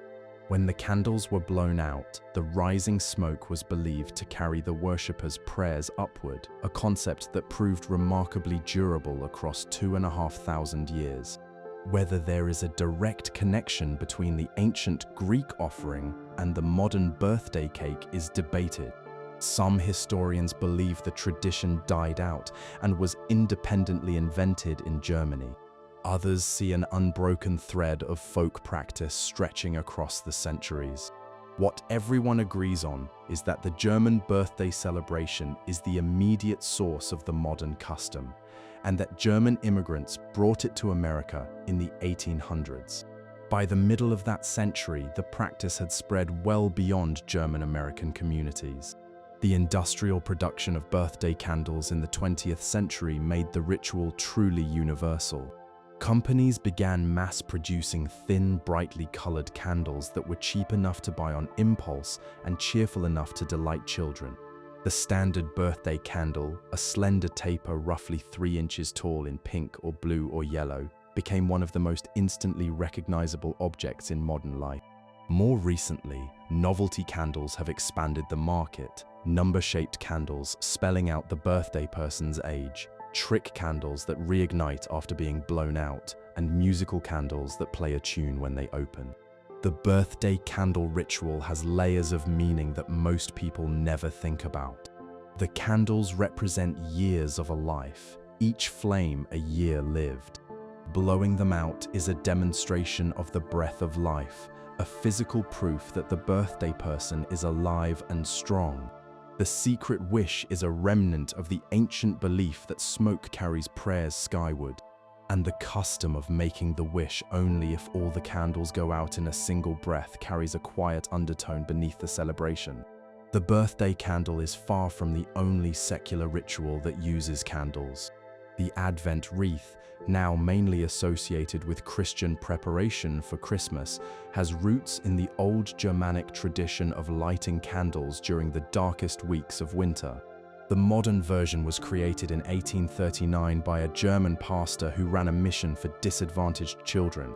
He built a large wooden ring from an old cartwheel and placed candles on it, lighting one more each day during the weeks before Christmas, so the children could count the days until the holiday arrived. Over time, the wreath was simplified to the 4 candles most people know today, each representing one Sunday of Advent. The carved pumpkin of Halloween is another secular candle tradition with ancient roots. The practice of carving faces into vegetables and putting candles inside comes from the old Celtic festival held on the last night of October, when the boundary between the living and the dead was believed to be thinnest. The original lanterns were carved from turnips and beets in Ireland and Scotland, with a candle or coal inside to ward off harmful spirits. When Irish immigrants came to America, they discovered that the American pumpkin was larger, easier to carve, and more dramatically lit by a candle, and the pumpkin lantern became one of the most recognizable images of the American holiday season. The candlelit dinner is a secular ritual of a different kind, one that evolved from the practical reality of dining before electricity into a deliberate choice of atmosphere. When electric light made candles unnecessary at the table, the candlelit dinner survived as a marker of romance, intimacy, and special occasions. Restaurants discovered that candlelight was flattering to faces, that it created a sense of privacy, and that diners were willing to pay more for a meal eaten by its glow. The connection between candles and romance is now so deeply woven into the culture that it is nearly impossible to picture a romantic evening without them. Memorial candles, lit in memory of the dead, represent yet another secular tradition with deep religious roots. The practice exists in virtually every culture that uses candles. In secular settings, candles are placed at roadside shrines where accidents have occurred, at the sites of tragedies, and at public memorials following disasters. The candle, in these moments, stands in for a life that has gone out, a small flame representing a person who is no longer there. And perhaps the most telling secular candle ritual of all is the simplest one, the act of lighting a candle at home for no particular reason. Not for a birthday, not for a holiday, not in memory of anyone, but simply for the pleasure of watching a flame burn. This quiet habit, which has become enormously popular in recent years, reaches all the way back to our earliest ancestors and their response to firelight. The candle flame is calming, hypnotic, and comforting. It creates a feeling of shelter and safety. In a world saturated with electric light and glowing screens, the act of lighting a candle is a choice to experience light the way humans have experienced it for thousands upon thousands of years. In December of 1969, in the small Massachusetts town of South Hadley, a 16-year-old boy named Michael Kittredge faced a problem that would be familiar to any teenager. He was too broke to buy his mother a Christmas present. But Kittredge was resourceful. He gathered a handful of crayons, melted them down in a coffee can on the kitchen stove, poured the colored wax into a milk carton with a string for a wick, and waited for it to harden. The result was a lumpy, multicolored candle, homemade and imperfect, but it was a gift. A neighbor saw it, liked it, and asked if she could buy one. Then another neighbor asked, and another. By the time Christmas was over, Kittredge had sold enough candles to realize he had stumbled onto something. What Michael Kittredge had found, though he could not have known it at the time, was the beginning of a transformation that would turn the candle from a declining industry into one of the most profitable product categories in America. The company he started, later named after the old-fashioned American tradition of Yankee craftsmanship, would grow from a teenager's kitchen experiment into the largest candle maker in the United States, with annual sales exceeding $500 million and a flagship store in Massachusetts that drew more than 2.5 million visitors a year. The early years were a classic story of determination and improvisation. Together with two high school friends, Kittredge began making candles in earnest, teaching himself the craft through trial and error. He moved production to an abandoned mill that initially had neither electricity nor running water. The candles were poured by hand, labeled by hand, and sold at local craft fairs and small shops. The breakthrough came when Kittredge started adding fragrance oils to his wax, creating candles that filled a room with the scent of cinnamon, vanilla, pine, and dozens of other familiar smells. Scented candles were not new, but his timing was perfect. America, in the 1970s and 80s, was developing a taste for products that made a home feel warmer and more personal, and scented candles offered an affordable, accessible way to do exactly that. By the 1980s, the company had grown into a major operation with hundreds of employees and a distribution network reaching thousands of stores. The distinctive glass jar candles with their colorful labels became a fixture in American homes. In 1998, Kittredge sold the company for a reported $400 million. He was 46 years old. He had turned a coffee can candle into a fortune, and in doing so, he had proved something remarkable, that there was a vast and untapped market for candles, not as sources of light, but as sources of scent, comfort, and atmosphere. Kittredge was far from the only person to see this opportunity. The American candle renaissance of the late 20th century involved dozens of companies that together reshaped the industry. A major retail chain launched its candle line in the 1990s and quickly became one of the largest candle sellers in America, with its seasonal scented candles becoming cultural events. The company's twice-yearly sales drew crowds rivaling the biggest shopping days of the year, with customers buying candles by the armful. At the other end of the market, luxury brands emerged that positioned the candle as a prestige item. A French company founded in the early 1960s by three creative friends, a stage designer, an interior designer, and a painter, had been making scented candles from a small Paris shop since 1963, long before the market existed to appreciate them. Their first 3 scents were released that year, and their distinctive black and white labels became icons of Parisian style. For decades, they remained known mainly to fashion insiders, but as the candle market grew, their reputation spread, and by the early 2000s, their candles, priced at $60 or more, had become the gold standard of luxury candle making. A British brand founded in 1983 by a London beauty specialist who started making scented products in her kitchen followed a similar path from small batch creator to global luxury name. Her candles, elegantly packaged, became status symbols in their own right. The Renaissance was driven by several forces coming together at once. The first was the broader trend toward making the home more comfortable and personal, what some called cocooning. Candles were a relatively affordable way to change the feel of a room. The second was the rise of lifestyle media, from magazines to television shows about home decorating, which helped people see candles as essential home accessories rather than emergency supplies. The third was the growth of gift-giving culture. Scented candles became one of the most popular gifts in America, perfect for birthdays, holidays, and housewarmings, because they felt personal enough to be thoughtful but universal enough not to be awkward. The cultural meaning of the Renaissance went beyond business. Candles became ways of expressing identity and taste. The scent you chose for your home, the brand on your coffee table, the style of the jar, all became quiet signals about who you were, in the same way that your choice of music or wine communicated something about you. Candle collecting became a hobby, with enthusiasts accumulating dozens of candles and discussing their favorites with the enthusiasm and detail of wine experts. The numbers tell a striking story. In the 1980s, the American candle industry was worth roughly $500 million a year. By 2000, it had grown past $2 billion. By the 2020s, the global candle market was valued at more than $14 billion. The number of candle makers in America grew from a handful to thousands as small independent creators entered the market alongside the large companies. The candle, which had spent most of the 20th century fading as a practical product, had completely reinvented itself as a luxury, a gift, a sensory experience, and an essential part of modern life. Michael Kittredge died in July of 2019 at the age of 67, but the truest measure of his impact was not his personal wealth.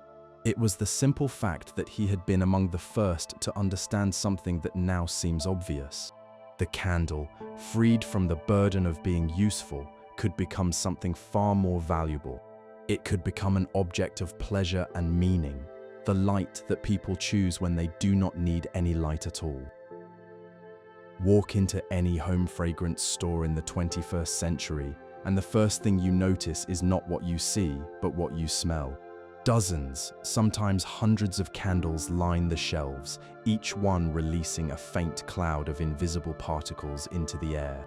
Vanilla, lavender, sandalwood, ocean breeze, pumpkin spice, fresh linen, the scents layer and blend and compete until the air itself feels thick with fragrance. a customer picks up a candle, lifts it to her nose, and breathes in. In that moment, a chain of events unfolds that involves some of the most ancient and powerful wiring in the human brain. A chain that connects a glass jar of scented wax to the deepest places where memory and emotion are stored. The science of how a scented candle works is, at its simplest, a matter of heat and air. Fragrance oils are blended into the wax during manufacturing, typically making up between 6 and 12% of the total weight. When the candle is lit and the wax begins to melt, the heat causes the fragrance to evaporate, changing from liquid to gas and spreading into the surrounding air. This process is what candle makers call throw, and it is the single most important quality of a scented candle. There are actually two kinds of throw. Cold throw is the scent a candle releases when it is sitting unlit at room temperature. Even without heat, fragrance particles are always in motion, and some naturally drift off the surface of the wax, producing a subtle aroma you can detect when you bring the candle close to your nose. Hot throw is the fragrance released when the candle is burning and the wax has melted. Hot throw is dramatically stronger because the elevated temperature of the melted wax, typically between 60 and 80 degrees in the measurement used for cooking, causes fragrance to evaporate at a much higher rate, filling a room with scent. The chemistry behind fragrance is extraordinarily complex. A single candle scent may contain dozens or even hundreds of individual ingredients, each with its own weight and evaporation speed. The lightest ingredients, called top notes, are the first scents you detect when a candle is lit, but they fade quickly. The middle notes emerge as the candle burns, providing the main body of the fragrance. The heaviest ingredients, the base notes, linger longest and give the scent its depth. A well-designed candle fragrance balances all of these layers so that the smell evolves pleasantly over the life of the candle rather than becoming flat or overpowering. The choice of wax affects fragrance in important ways.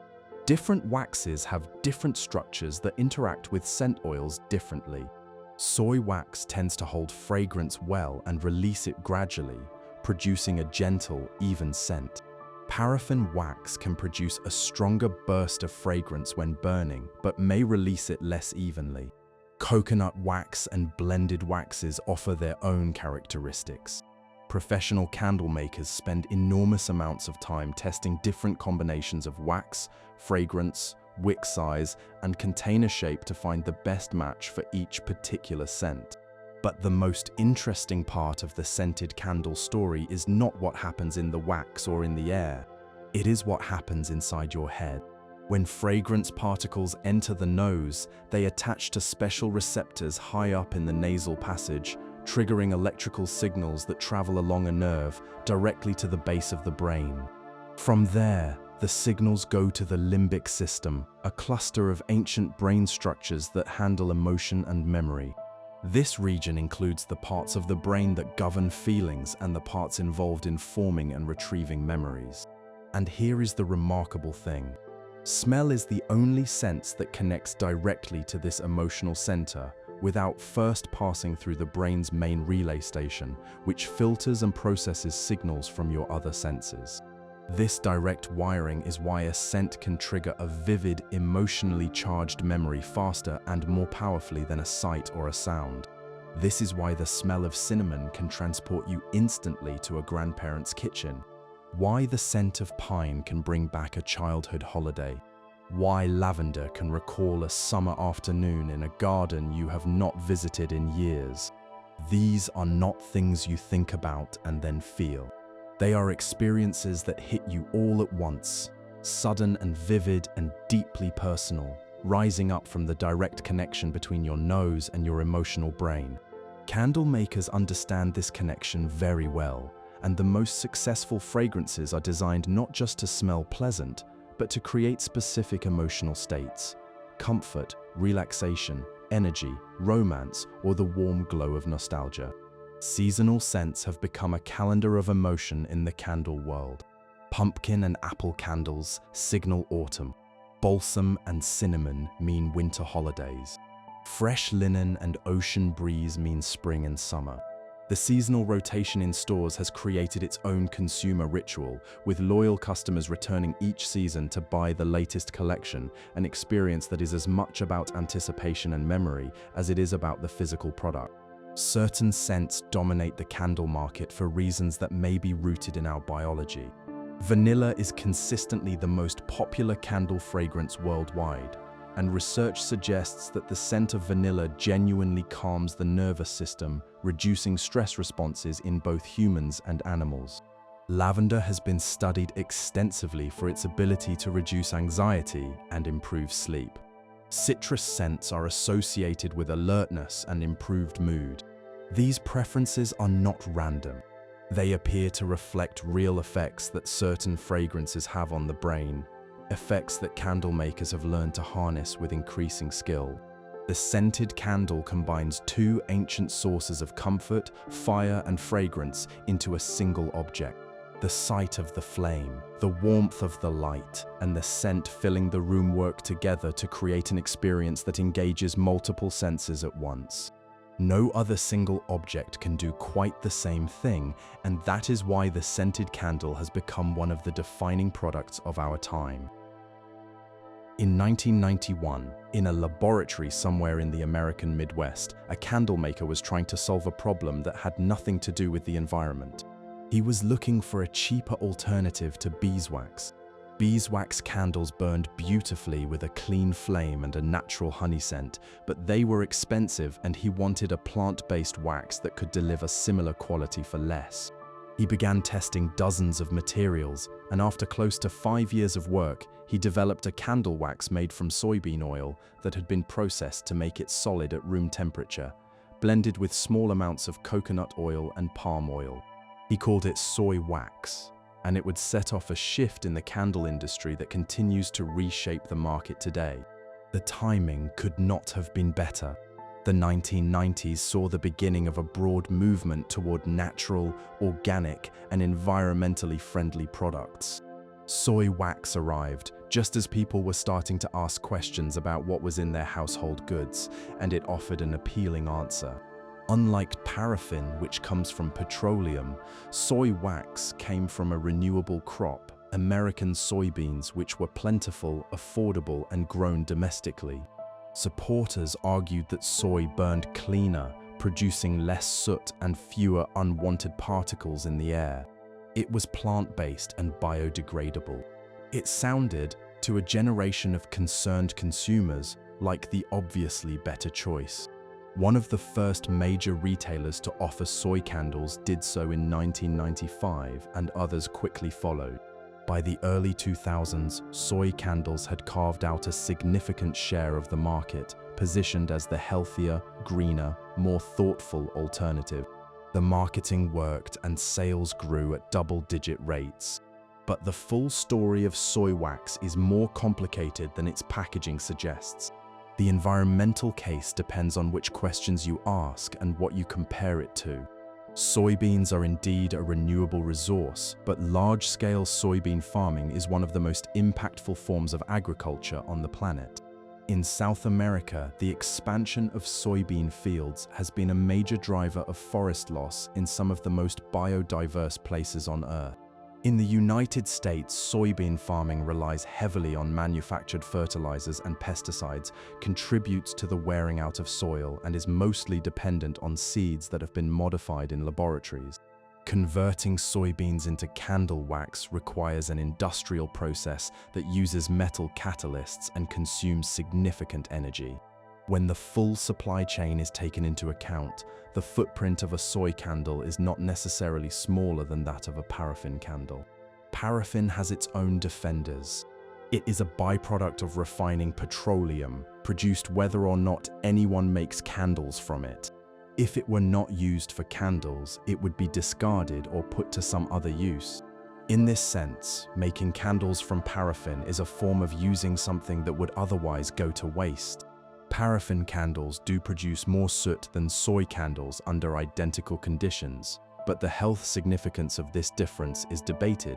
A study published by one university found that paraffin candles released certain unwanted substances, but later reviews questioned the methods and noted that the levels detected were far below established safety limits.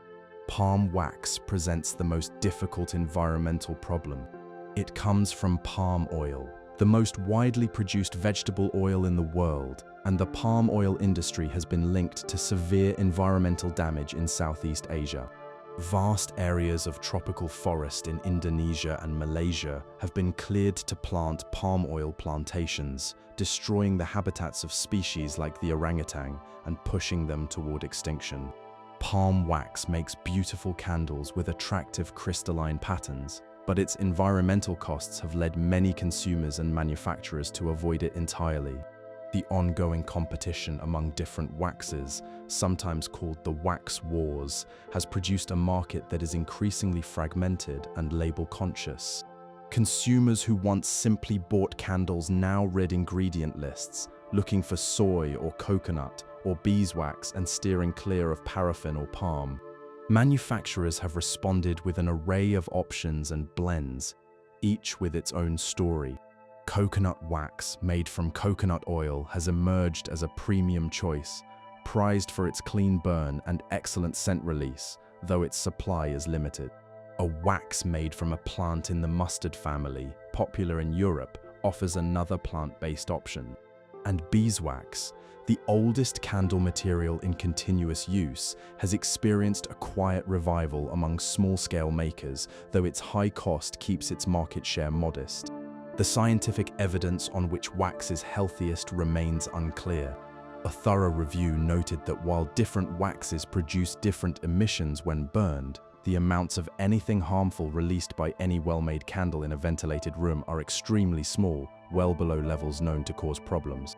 The review concluded that the type of wax mattered less than other things: the presence of fragrance, the kind of wick, the size of the flame, and whether the windows were open.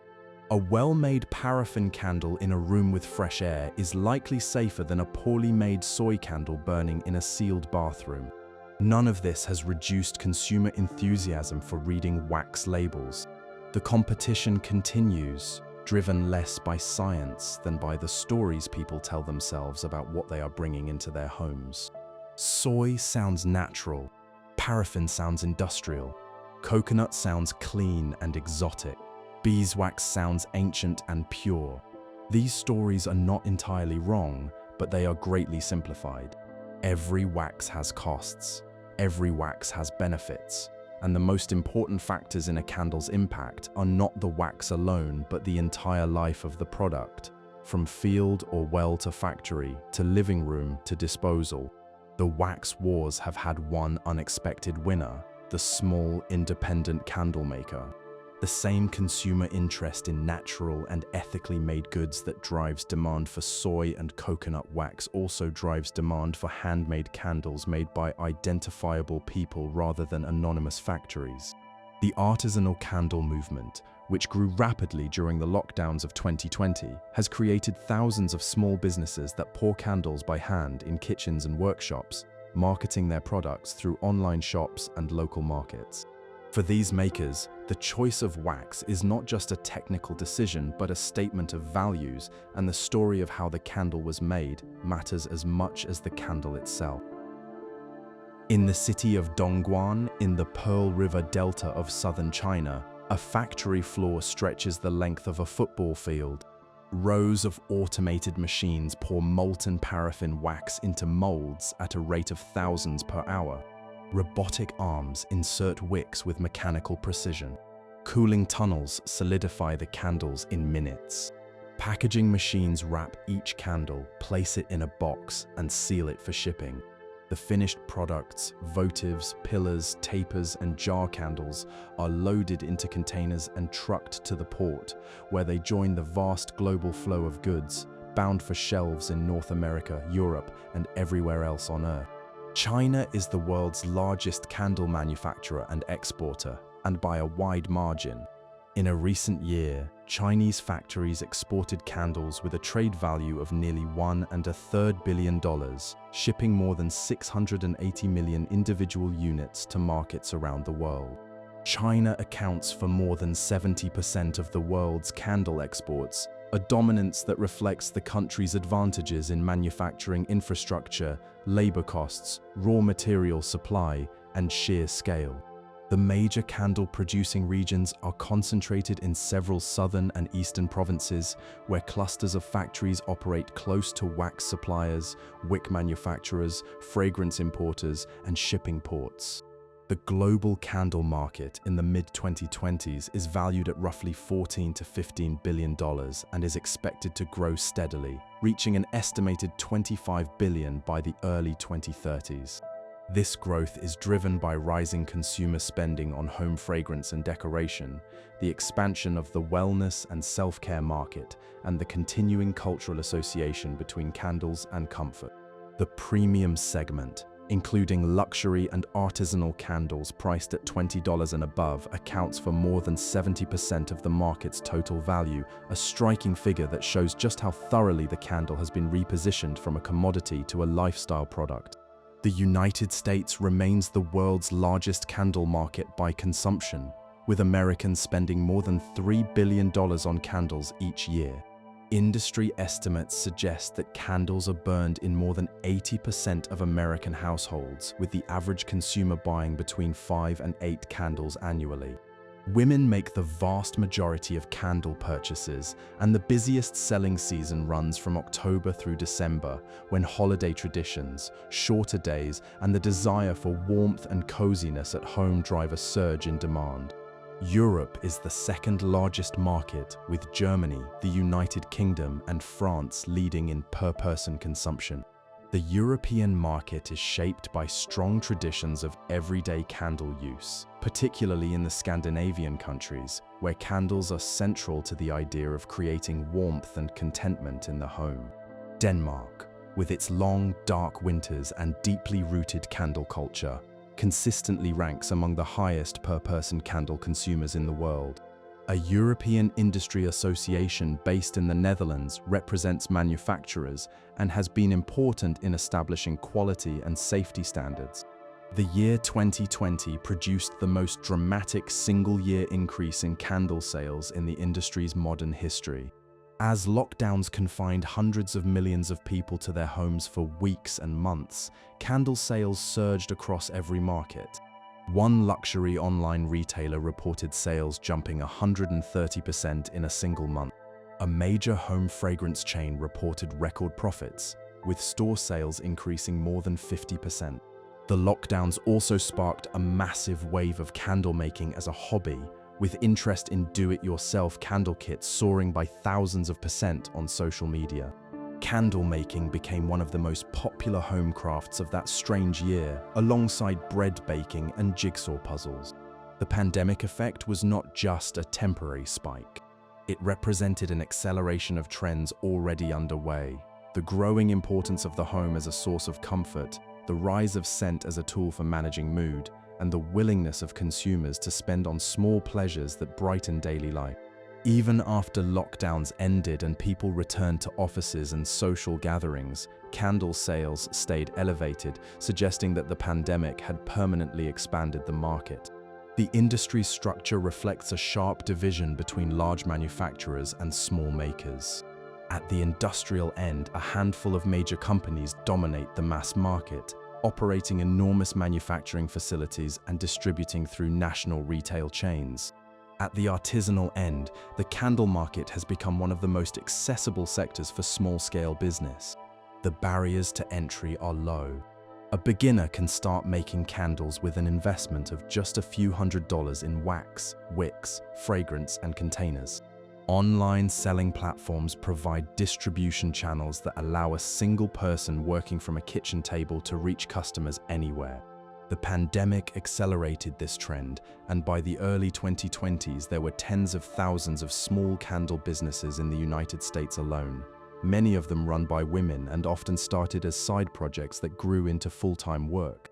The rise of small-batch candle making has created a whole parallel economy of education and supplies. Online courses attract thousands of students. Wholesale suppliers of candle materials have built substantial businesses serving the maker community. Video tutorials on candle making have accumulated millions of views. The craft has a thriving presence on social media, with candle makers sharing techniques and building communities that span continents. The global candle industry is a study in contrasts: automated Chinese factories and one-person kitchen operations, mass-market $3 votives and $70 luxury jars, petroleum-based wax and hand-harvested beeswax, ancient ritual objects and products that go viral on social media. The candle, which at the start of the 20th century seemed headed for irrelevance, has not merely survived but flourished, finding new purposes and new markets with each passing decade. It is an industry built on a quiet paradox: the less people need candles, the more they seem to want them. In the early hours of the 2nd of September 1666, in a narrow lane in the city of London, a fire broke out in the bakery of Thomas Faraday, baker to the king. The most likely cause was a stray ember from the oven catching a pile of fuel, but the fire started in a city where open flames of every kind, candles, hearth fires, oil lamps and torches, were the only sources of light and heat, and where the closeness of those flames to wood, thatch, and cloth made disastrous fire a constant threat. The blaze spread with terrifying speed through the densely packed wooden buildings. By the time it was finally put out 4 days later, the Great Fire of London had destroyed more than 13,000 houses, 87 churches, and the original cathedral. It left roughly 70,000 people without homes. The Great Fire was not started by a candle, at least not directly. But it happened in a world where candles and their fire risk were a basic fact of daily life. Every household relied on open flames for light after dark, and every one of those flames was a potential disaster in a city built almost entirely of wood. Fire was so common and so feared that night watchmen patrolled the streets not only to guard against crime but to watch for the first signs of flame: a stray glow in a window, a whiff of smoke, a flicker of light where none should be. The relationship between candles and fire has been constant throughout their history. A candle is, by its nature, a controlled flame, but the control is imperfect, and the consequences of losing it can be severe. In the medieval period, fire was the single greatest threat to city life. Municipality after municipality enacted rules about candles and open flames. Curfew laws required all fires and candles to be put out at a set hour. Building codes demanded stone walls and tile roofs. Those who were careless with fire faced serious penalties. The word curfew itself comes from an old French phrase meaning "cover the fire," a command that originally meant banking the hearth and putting out all candles when the evening bell rang. The curfew bell, which can still be heard in some European towns, was a fire prevention measure as much as anything else. It recognized what everyone knew, that the hours of darkness, when tired people fell asleep with candles still burning, were the hours of greatest danger. Modern statistics show that candles remain a significant cause of household fires even in the age of electricity.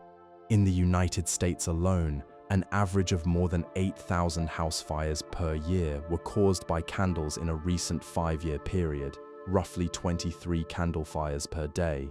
These fires resulted in approximately 80 deaths, nearly 800 injuries, and more than $260 million in property damage each year. Candles account for only about 2% of all home fires, but they cause a disproportionate share of deaths and injuries, numbers that are striking given that candles are no longer a primary source of light. The patterns reveal something about how people use candles today. More than a third of candle fires start in bedrooms, even though candles are used most often in living rooms and kitchens. This suggests that many fires happen when people fall asleep with a candle still going, an echo of the same hazard that prompted medieval curfew bells. December is the peak month, driven by the increase in candle use during the holiday season. Christmas Day is the single most common day for candle fires, a reflection of Advent candles, church services, and the general increase in candle burning that comes with the festive period. The majority of candle fires are caused by the flame being too close to something that can catch fire. A curtain, a bedsheet, a stack of papers, a result of inattention that would have been familiar to any fire watcher of 600 years ago. The most important regulatory action in the modern candle industry involved the banning of a particular type of wick. For decades, some manufacturers used wicks with a thin core of lead wire to keep the wick standing straight. The lead core worked well for its purpose, but when the candle burned, the lead turned to vapor and was released into the air as very fine particles. In 2003, the United States Safety Authority voted unanimously to ban these wicks after finding that they could release lead at levels more than 7 times higher than the amount known to be harmful to young children. Lead is especially dangerous for the developing brains and bodies of children, causing learning problems, behavioral difficulties, and stunted growth even at low level. The fact that candles, objects typically used in bedrooms and living rooms where children live and play, could be a source of lead exposure alarmed health officials and parents alike. After the ban, manufacturers switched to wicks made from cotton, paper, zinc, and other materials that provide structure without the health risk. Beyond the wick issue, the modern candle industry is subject to various safety standards and rules. In the United States, a professional standards organization has developed guidelines for candle safety, covering flame height, stability, and resistance to tipping. In Europe, mandatory standards address fire safety, labeling, and the use of materials that could release harmful substances. The industry has also adopted its own guidelines, advising consumers to keep candles at least a foot away from anything that can burn, to never leave a burning candle unattended, to keep candles away from children and pets, and to trim wicks before each use. The story of candle safety is, in one sense, the story of a civilization learning to live with its oldest technology. Fire is inherently dangerous. A candle is a fire. The entire history of candle regulation, from the medieval curfew bell to the modern wick ban, is the story of human societies trying to enjoy the benefits of a controlled flame while limiting its ability to destroy. That balance has never been perfectly achieved, and as long as people light candles, some of those candles will cause fires. But the direction of the story is one of progress, from the catastrophic citywide blazes of the medieval era to the far smaller, though still painful, toll of our own time. On the evening of March the 25th, 1988, in the city of Bratislava, then part of communist Czechoslovakia, a crowd of roughly 10,000 people gathered in the central square. They had come to demand religious freedom, an end to the persecution of the Catholic Church, and the appointment of bishops to positions that had been left empty by the state. They carried no weapons, no political banners, no flags of a rival ideology. They carried candles. The vigil lasted only 30 minutes before the authorities broke it up with water cannon and police dogs. But in those 30 minutes, the image of thousands of ordinary people holding small flames against the darkness of an authoritarian state became one of the most powerful symbols of peaceful resistance in modern European history. That candlelight gathering is now widely seen as the first public protest of what would become, 18 months later, the Velvet Revolution that ended communist rule. The candle as a tool of political expression draws on the oldest and most universal of human associations. Light stands for hope. Darkness stands for oppression. To hold a candle in a public place is to make a statement that needs no words. I am here. I bear witness. I will not be put out. The gesture is deliberately quiet, deliberately non-violent, and deliberately communal. Each individual flame is small and fragile, easily blown out. But a crowd of candle bearers seen together creates a collective light that is visible from a great distance and deeply moving to anyone who sees it. The modern candlelight vigil as a form of protest seems to have taken shape in the United States during the civil rights and anti-war movements of the 1960s and 70s. Peace vigils in which people stood silently holding candles outside government buildings and military bases to protest the war in Vietnam became a common sight. The candle in these settings served as an alternative to the loudspeaker and the protest sign. It was a quieter, more reflective form of dissent that emphasized moral witness rather than confrontation. The symbolism was layered and powerful. The candle suggested religious devotion, private prayer, mourning for the dead, and hope for peace. And it was visually striking, particularly at night, when hundreds or thousands of small flames created images that cameras found impossible to resist. The Candlelight Vigil found its most dramatic expression in the revolutionary movements that swept Eastern Europe in 1989. In Leipzig, East Germany, peaceful protesters gathered every Monday evening for candlelit prayer services at the Church of St. Nicholas before marching through the city, carrying candles and calling for freedom. These Monday demonstrations began with a small group of worshippers and grew to include hundreds of thousands. They were among the key events leading to the fall of the Berlin Wall on the 9th of November that year. The candles were not just symbolic, they were practical. Holding a candle in each hand meant both hands were occupied, making it impossible to throw stones or carry anything that could be used as a weapon. The candle enforced non-violence by its very nature, a point that was not lost on either the protesters or the watching world. In the years following the terrible events at a certain square in Beijing in June of 1989, tens of thousands of people gathered each year in a park in Hong Kong to light candles in memory of those who died. For 30 years, this annual gathering was the largest public remembrance anywhere, and it became a symbol not only of mourning but of a distinct identity built on the freedom of political expression. When the authorities banned the vigil, the suppression of the candles became its own powerful symbol.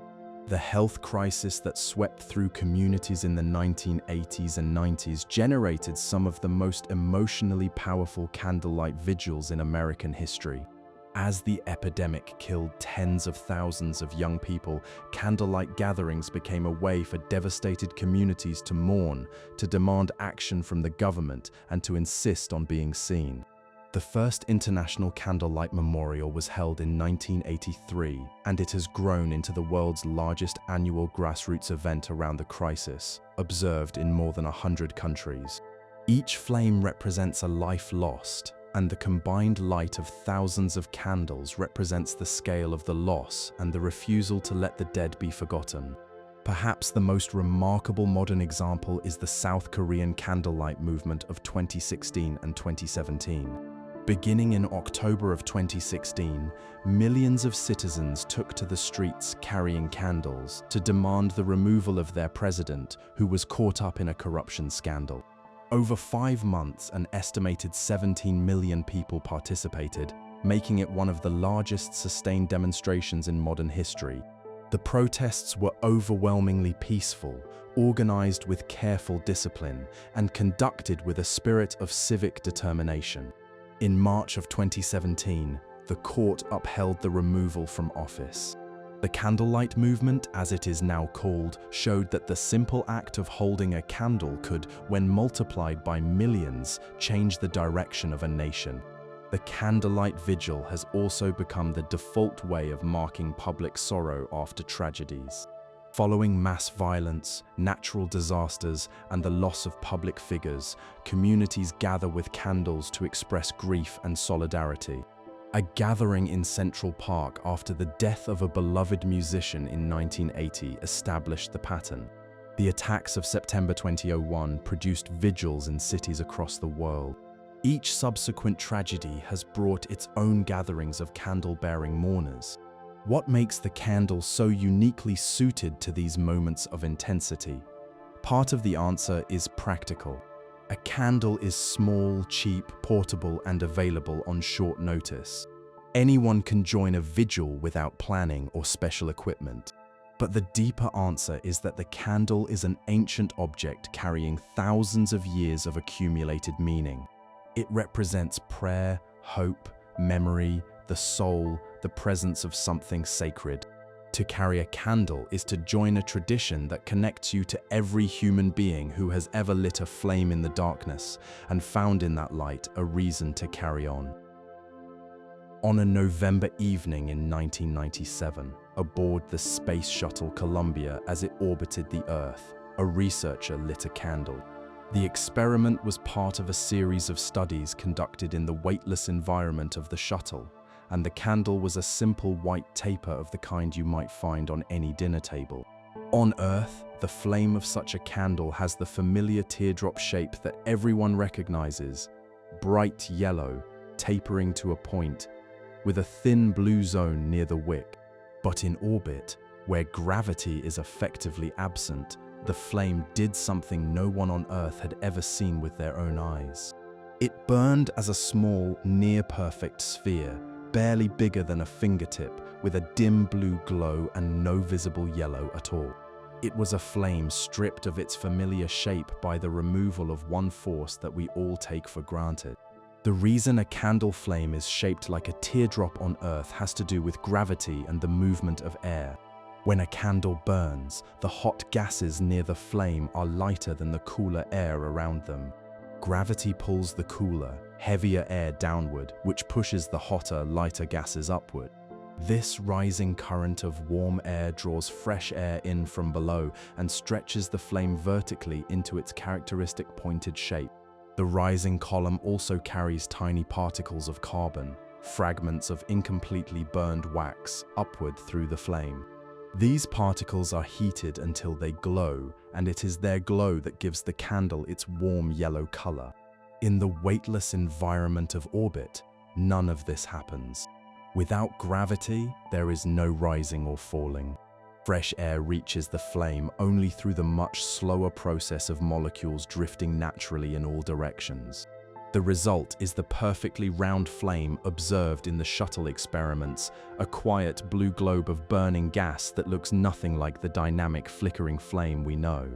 The flame is blue because the burning is more complete, consuming the carbon particles so thoroughly that they never get the chance to glow yellow. Without glowing particles of carbon, there is no golden light, only the blue of excited gas. The experiments in space revealed something else that was unexpected. In weightlessness, candle flames could sustain themselves for remarkably long periods, up to 45 minutes in some tests, burning at much lower temperatures and using fuel much more slowly than on Earth. Some experiments even observed flames that appeared to have gone out, producing no visible light, but that were still burning, still using fuel, in a state that scientists described as cool flames. These burned at temperatures well below normal and were sustained by a different set of reactions, a form of burning that had never been seen before the space experiments made it possible. Back on Earth, the science of the candle flame is no less interesting, even if more familiar. A burning candle is a remarkably complex system involving many processes happening at the same time. It begins with the wick, which acts as a fuel delivery system.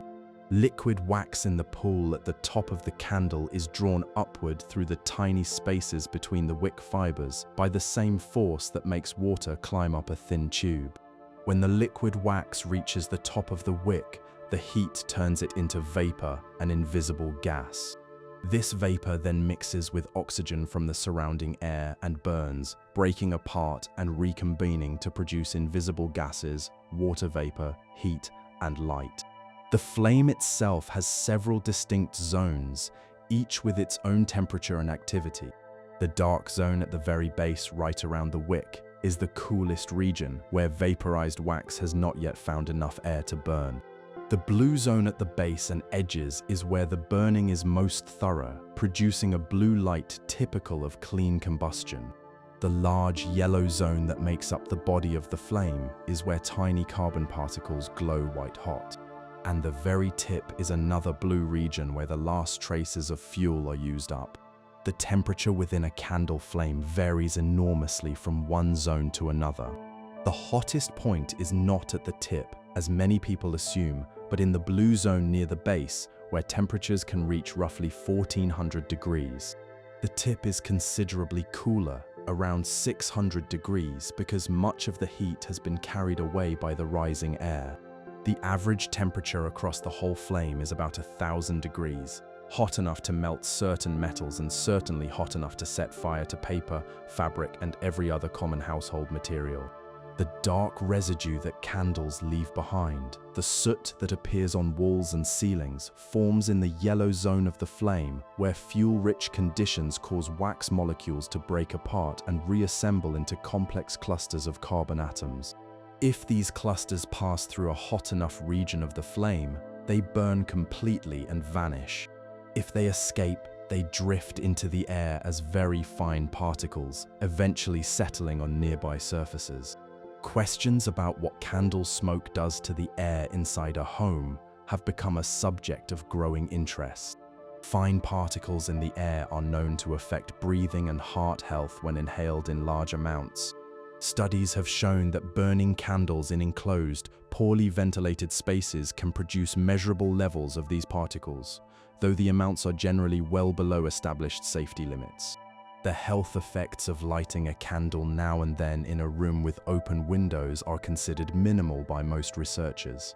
But the question of what happens with heavy daily candle use in a sealed room remains an active area of study. What is perhaps most remarkable about the science of the candle flame is how much complexity is hidden in so simple an object. A single burning candle involves the movement of liquid through tiny spaces, the changing of matter from solid to liquid to gas, the mixing of fuel and air, the transfer of heat in multiple ways, and the behavior of fluid currents.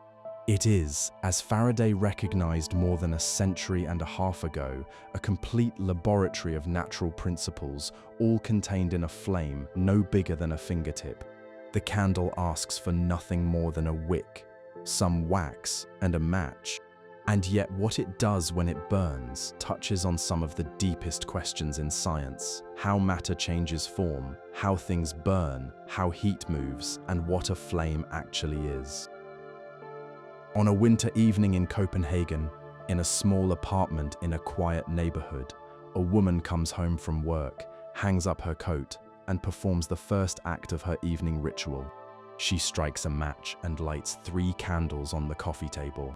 She lights 2 more on the windowsill. She lights 1 in the kitchen. The overhead electric lights stay off. The apartment fills with the warm, flickering glow of 6 small flames, and the woman sinks into her sofa with a cup of tea and a blanket and allows the gentle light to slow her breathing and quiet her mind. This is the Danish art of creating warmth and contentment through simple pleasures, and candles are its most essential part. Denmark burns more candles per person than any other country on earth. The Danes use roughly 6 kilograms of candle wax per person per year, more than twice the European average. Candles are burned at breakfast, at dinner, at work, in classrooms, in shops, in churches, and in homes. They are burned in summer and in winter, though the long Danish winter, when the sun sets before 4 in the afternoon and does not rise until nearly 9 the next morning, is the season when candles become truly indispensable. The Danish word for this culture of coziness was added to the English dictionary in 2017, and it has no precise translation. But everyone who has experienced it understands what it means. A feeling of warmth, shelter, and quiet togetherness that candles help to create. And now, let us pause and consider the remarkable thing at the center of this story. Every practical function that candles once served has been replaced by something better. Electric light is brighter and available at the touch of a switch. Digital clocks tell time to the fraction of a second. Central heating keeps rooms warm without fire or smoke. The candle should be extinct, a relic of the past, as outdated as the horse-drawn carriage. And yet it is not extinct. It is thriving, generating billions of dollars in sales each year, burning in more than 80% of American households and in virtually every home in Scandinavia. Why does it endure? Part of the answer lies in how our brains respond to firelight. Research has found that watching a flame, including the flame of a candle, produces measurable changes in the body, a lowering of blood pressure, a slowing of the heart, and an increase in feelings of relaxation and connection with others. Scientists believe this response is not just something we learn, but something built into us over hundreds of thousands of years of evolution. Our ancestors who found fire calming and social, who were drawn to sit together around a flame rather than scattering into the dark, would have benefited from the warmth, the protection, and the bonding that fire provided. Over vast stretches of time, this preference was written into our biology, and it persists today even though we no longer depend on fire for survival. The flickering quality of candlelight is itself significant. Unlike electric light, which is constant and unchanging, candlelight moves continuously, responding to air currents and the physics of burning. This flickering follows a pattern that researchers have found in many natural things: the sound of wind in trees, the rhythm of falling rain, the beating of a human heart. The brain perceives this kind of gentle, natural variation as calming and comforting, in contrast to the steady, unvarying output of a light bulb. Candlelight speaks the same quiet language as the natural world, and the brain responds to it with a feeling of ease that no electric light can quite match. The psychology of candlelight goes deeper than simple relaxation. Candles create what might be called a shelter of light, a space that feels both open and enclosed at the same time. The light lets you see, but its limited reach creates a boundary, a warm circle beyond which the room fades into soft shadow. This combination of visibility and enclosure is deeply satisfying, echoing the cave or the campsite where our earliest ancestors felt safest. A candle turns any room into a small refuge, a place of intimacy and protection. And then there is the question of real flames versus imitations. Battery-powered candles with flickering light effects have become a growing market, and they do a surprisingly good job of mimicking the look of a real flame. More than half of all restaurants now use them. Smart versions can be controlled by phone and timed to turn on and off automatically. And yet, real candles continue to outsell their electronic alternatives by a wide margin. The reason is that a real candle offers something an imitation cannot. It produces actual warmth. It releases a faint scent even when unscented. It changes the air in a room, and it asks something of you. You must light it, watch it, and eventually put it out. This demand is not a disadvantage. It is part of the appeal. The act of striking a match, touching flame to wick, and watching the fire catch and grow is itself a small ritual of mindfulness, a deliberate choice to create something real and temporary, a flame that exists for a while and then is gone. Now, let us look back at the journey we have taken together. We began in the limestone caves of France 40,000 years ago, where a human hand pressed a twist of moss into a pool of animal fat and struck a spark.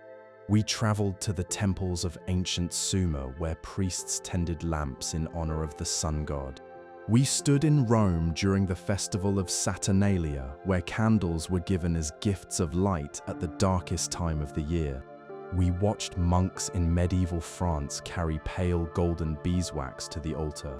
We visited the candle makers of London, working in their smoky, smelly workshops to keep the city lit. We sailed aboard ships of exploration with candles rationed below deck. We followed the whale hunters of Nantucket across the world's oceans. We sat with Michael Faraday as he held up a candle and opened the door to the wonders of science. We watched as gas, kerosene, and electricity pushed the candle from the center of life to its margins, and we saw it refuse to disappear. We explored the candle's role in the world's great religions, in Judaism, Christianity, Hinduism, Buddhism, and Islam. We saw it in the hands of painters and poets, in the trenches of war and the squares of revolution. We watched a teenager turn melted crayons into a billion-dollar industry. And we arrived here, in a world where the candle has no practical purpose left and yet burns more brightly, more widely, and more meaningfully than at any point in human history. The candle endures because it is not merely a technology. It is something deeper, a fundamental expression of what it means to be human. To light a candle is to say that something is worth illuminating, worth celebrating, worth remembering. It is the oldest gesture of hope our species possesses, and it will survive as long as human beings need light, not the electric kind that simply shows us the world, but the ancient kind that makes us feel at home in it. And so, as the candles on the windowsill burn low, and the room grows soft with shadow, perhaps this is a good time to let your eyes close if they have not already. The flame will keep its gentle watch. The light will hold the darkness at bay, as it has done since the very beginning.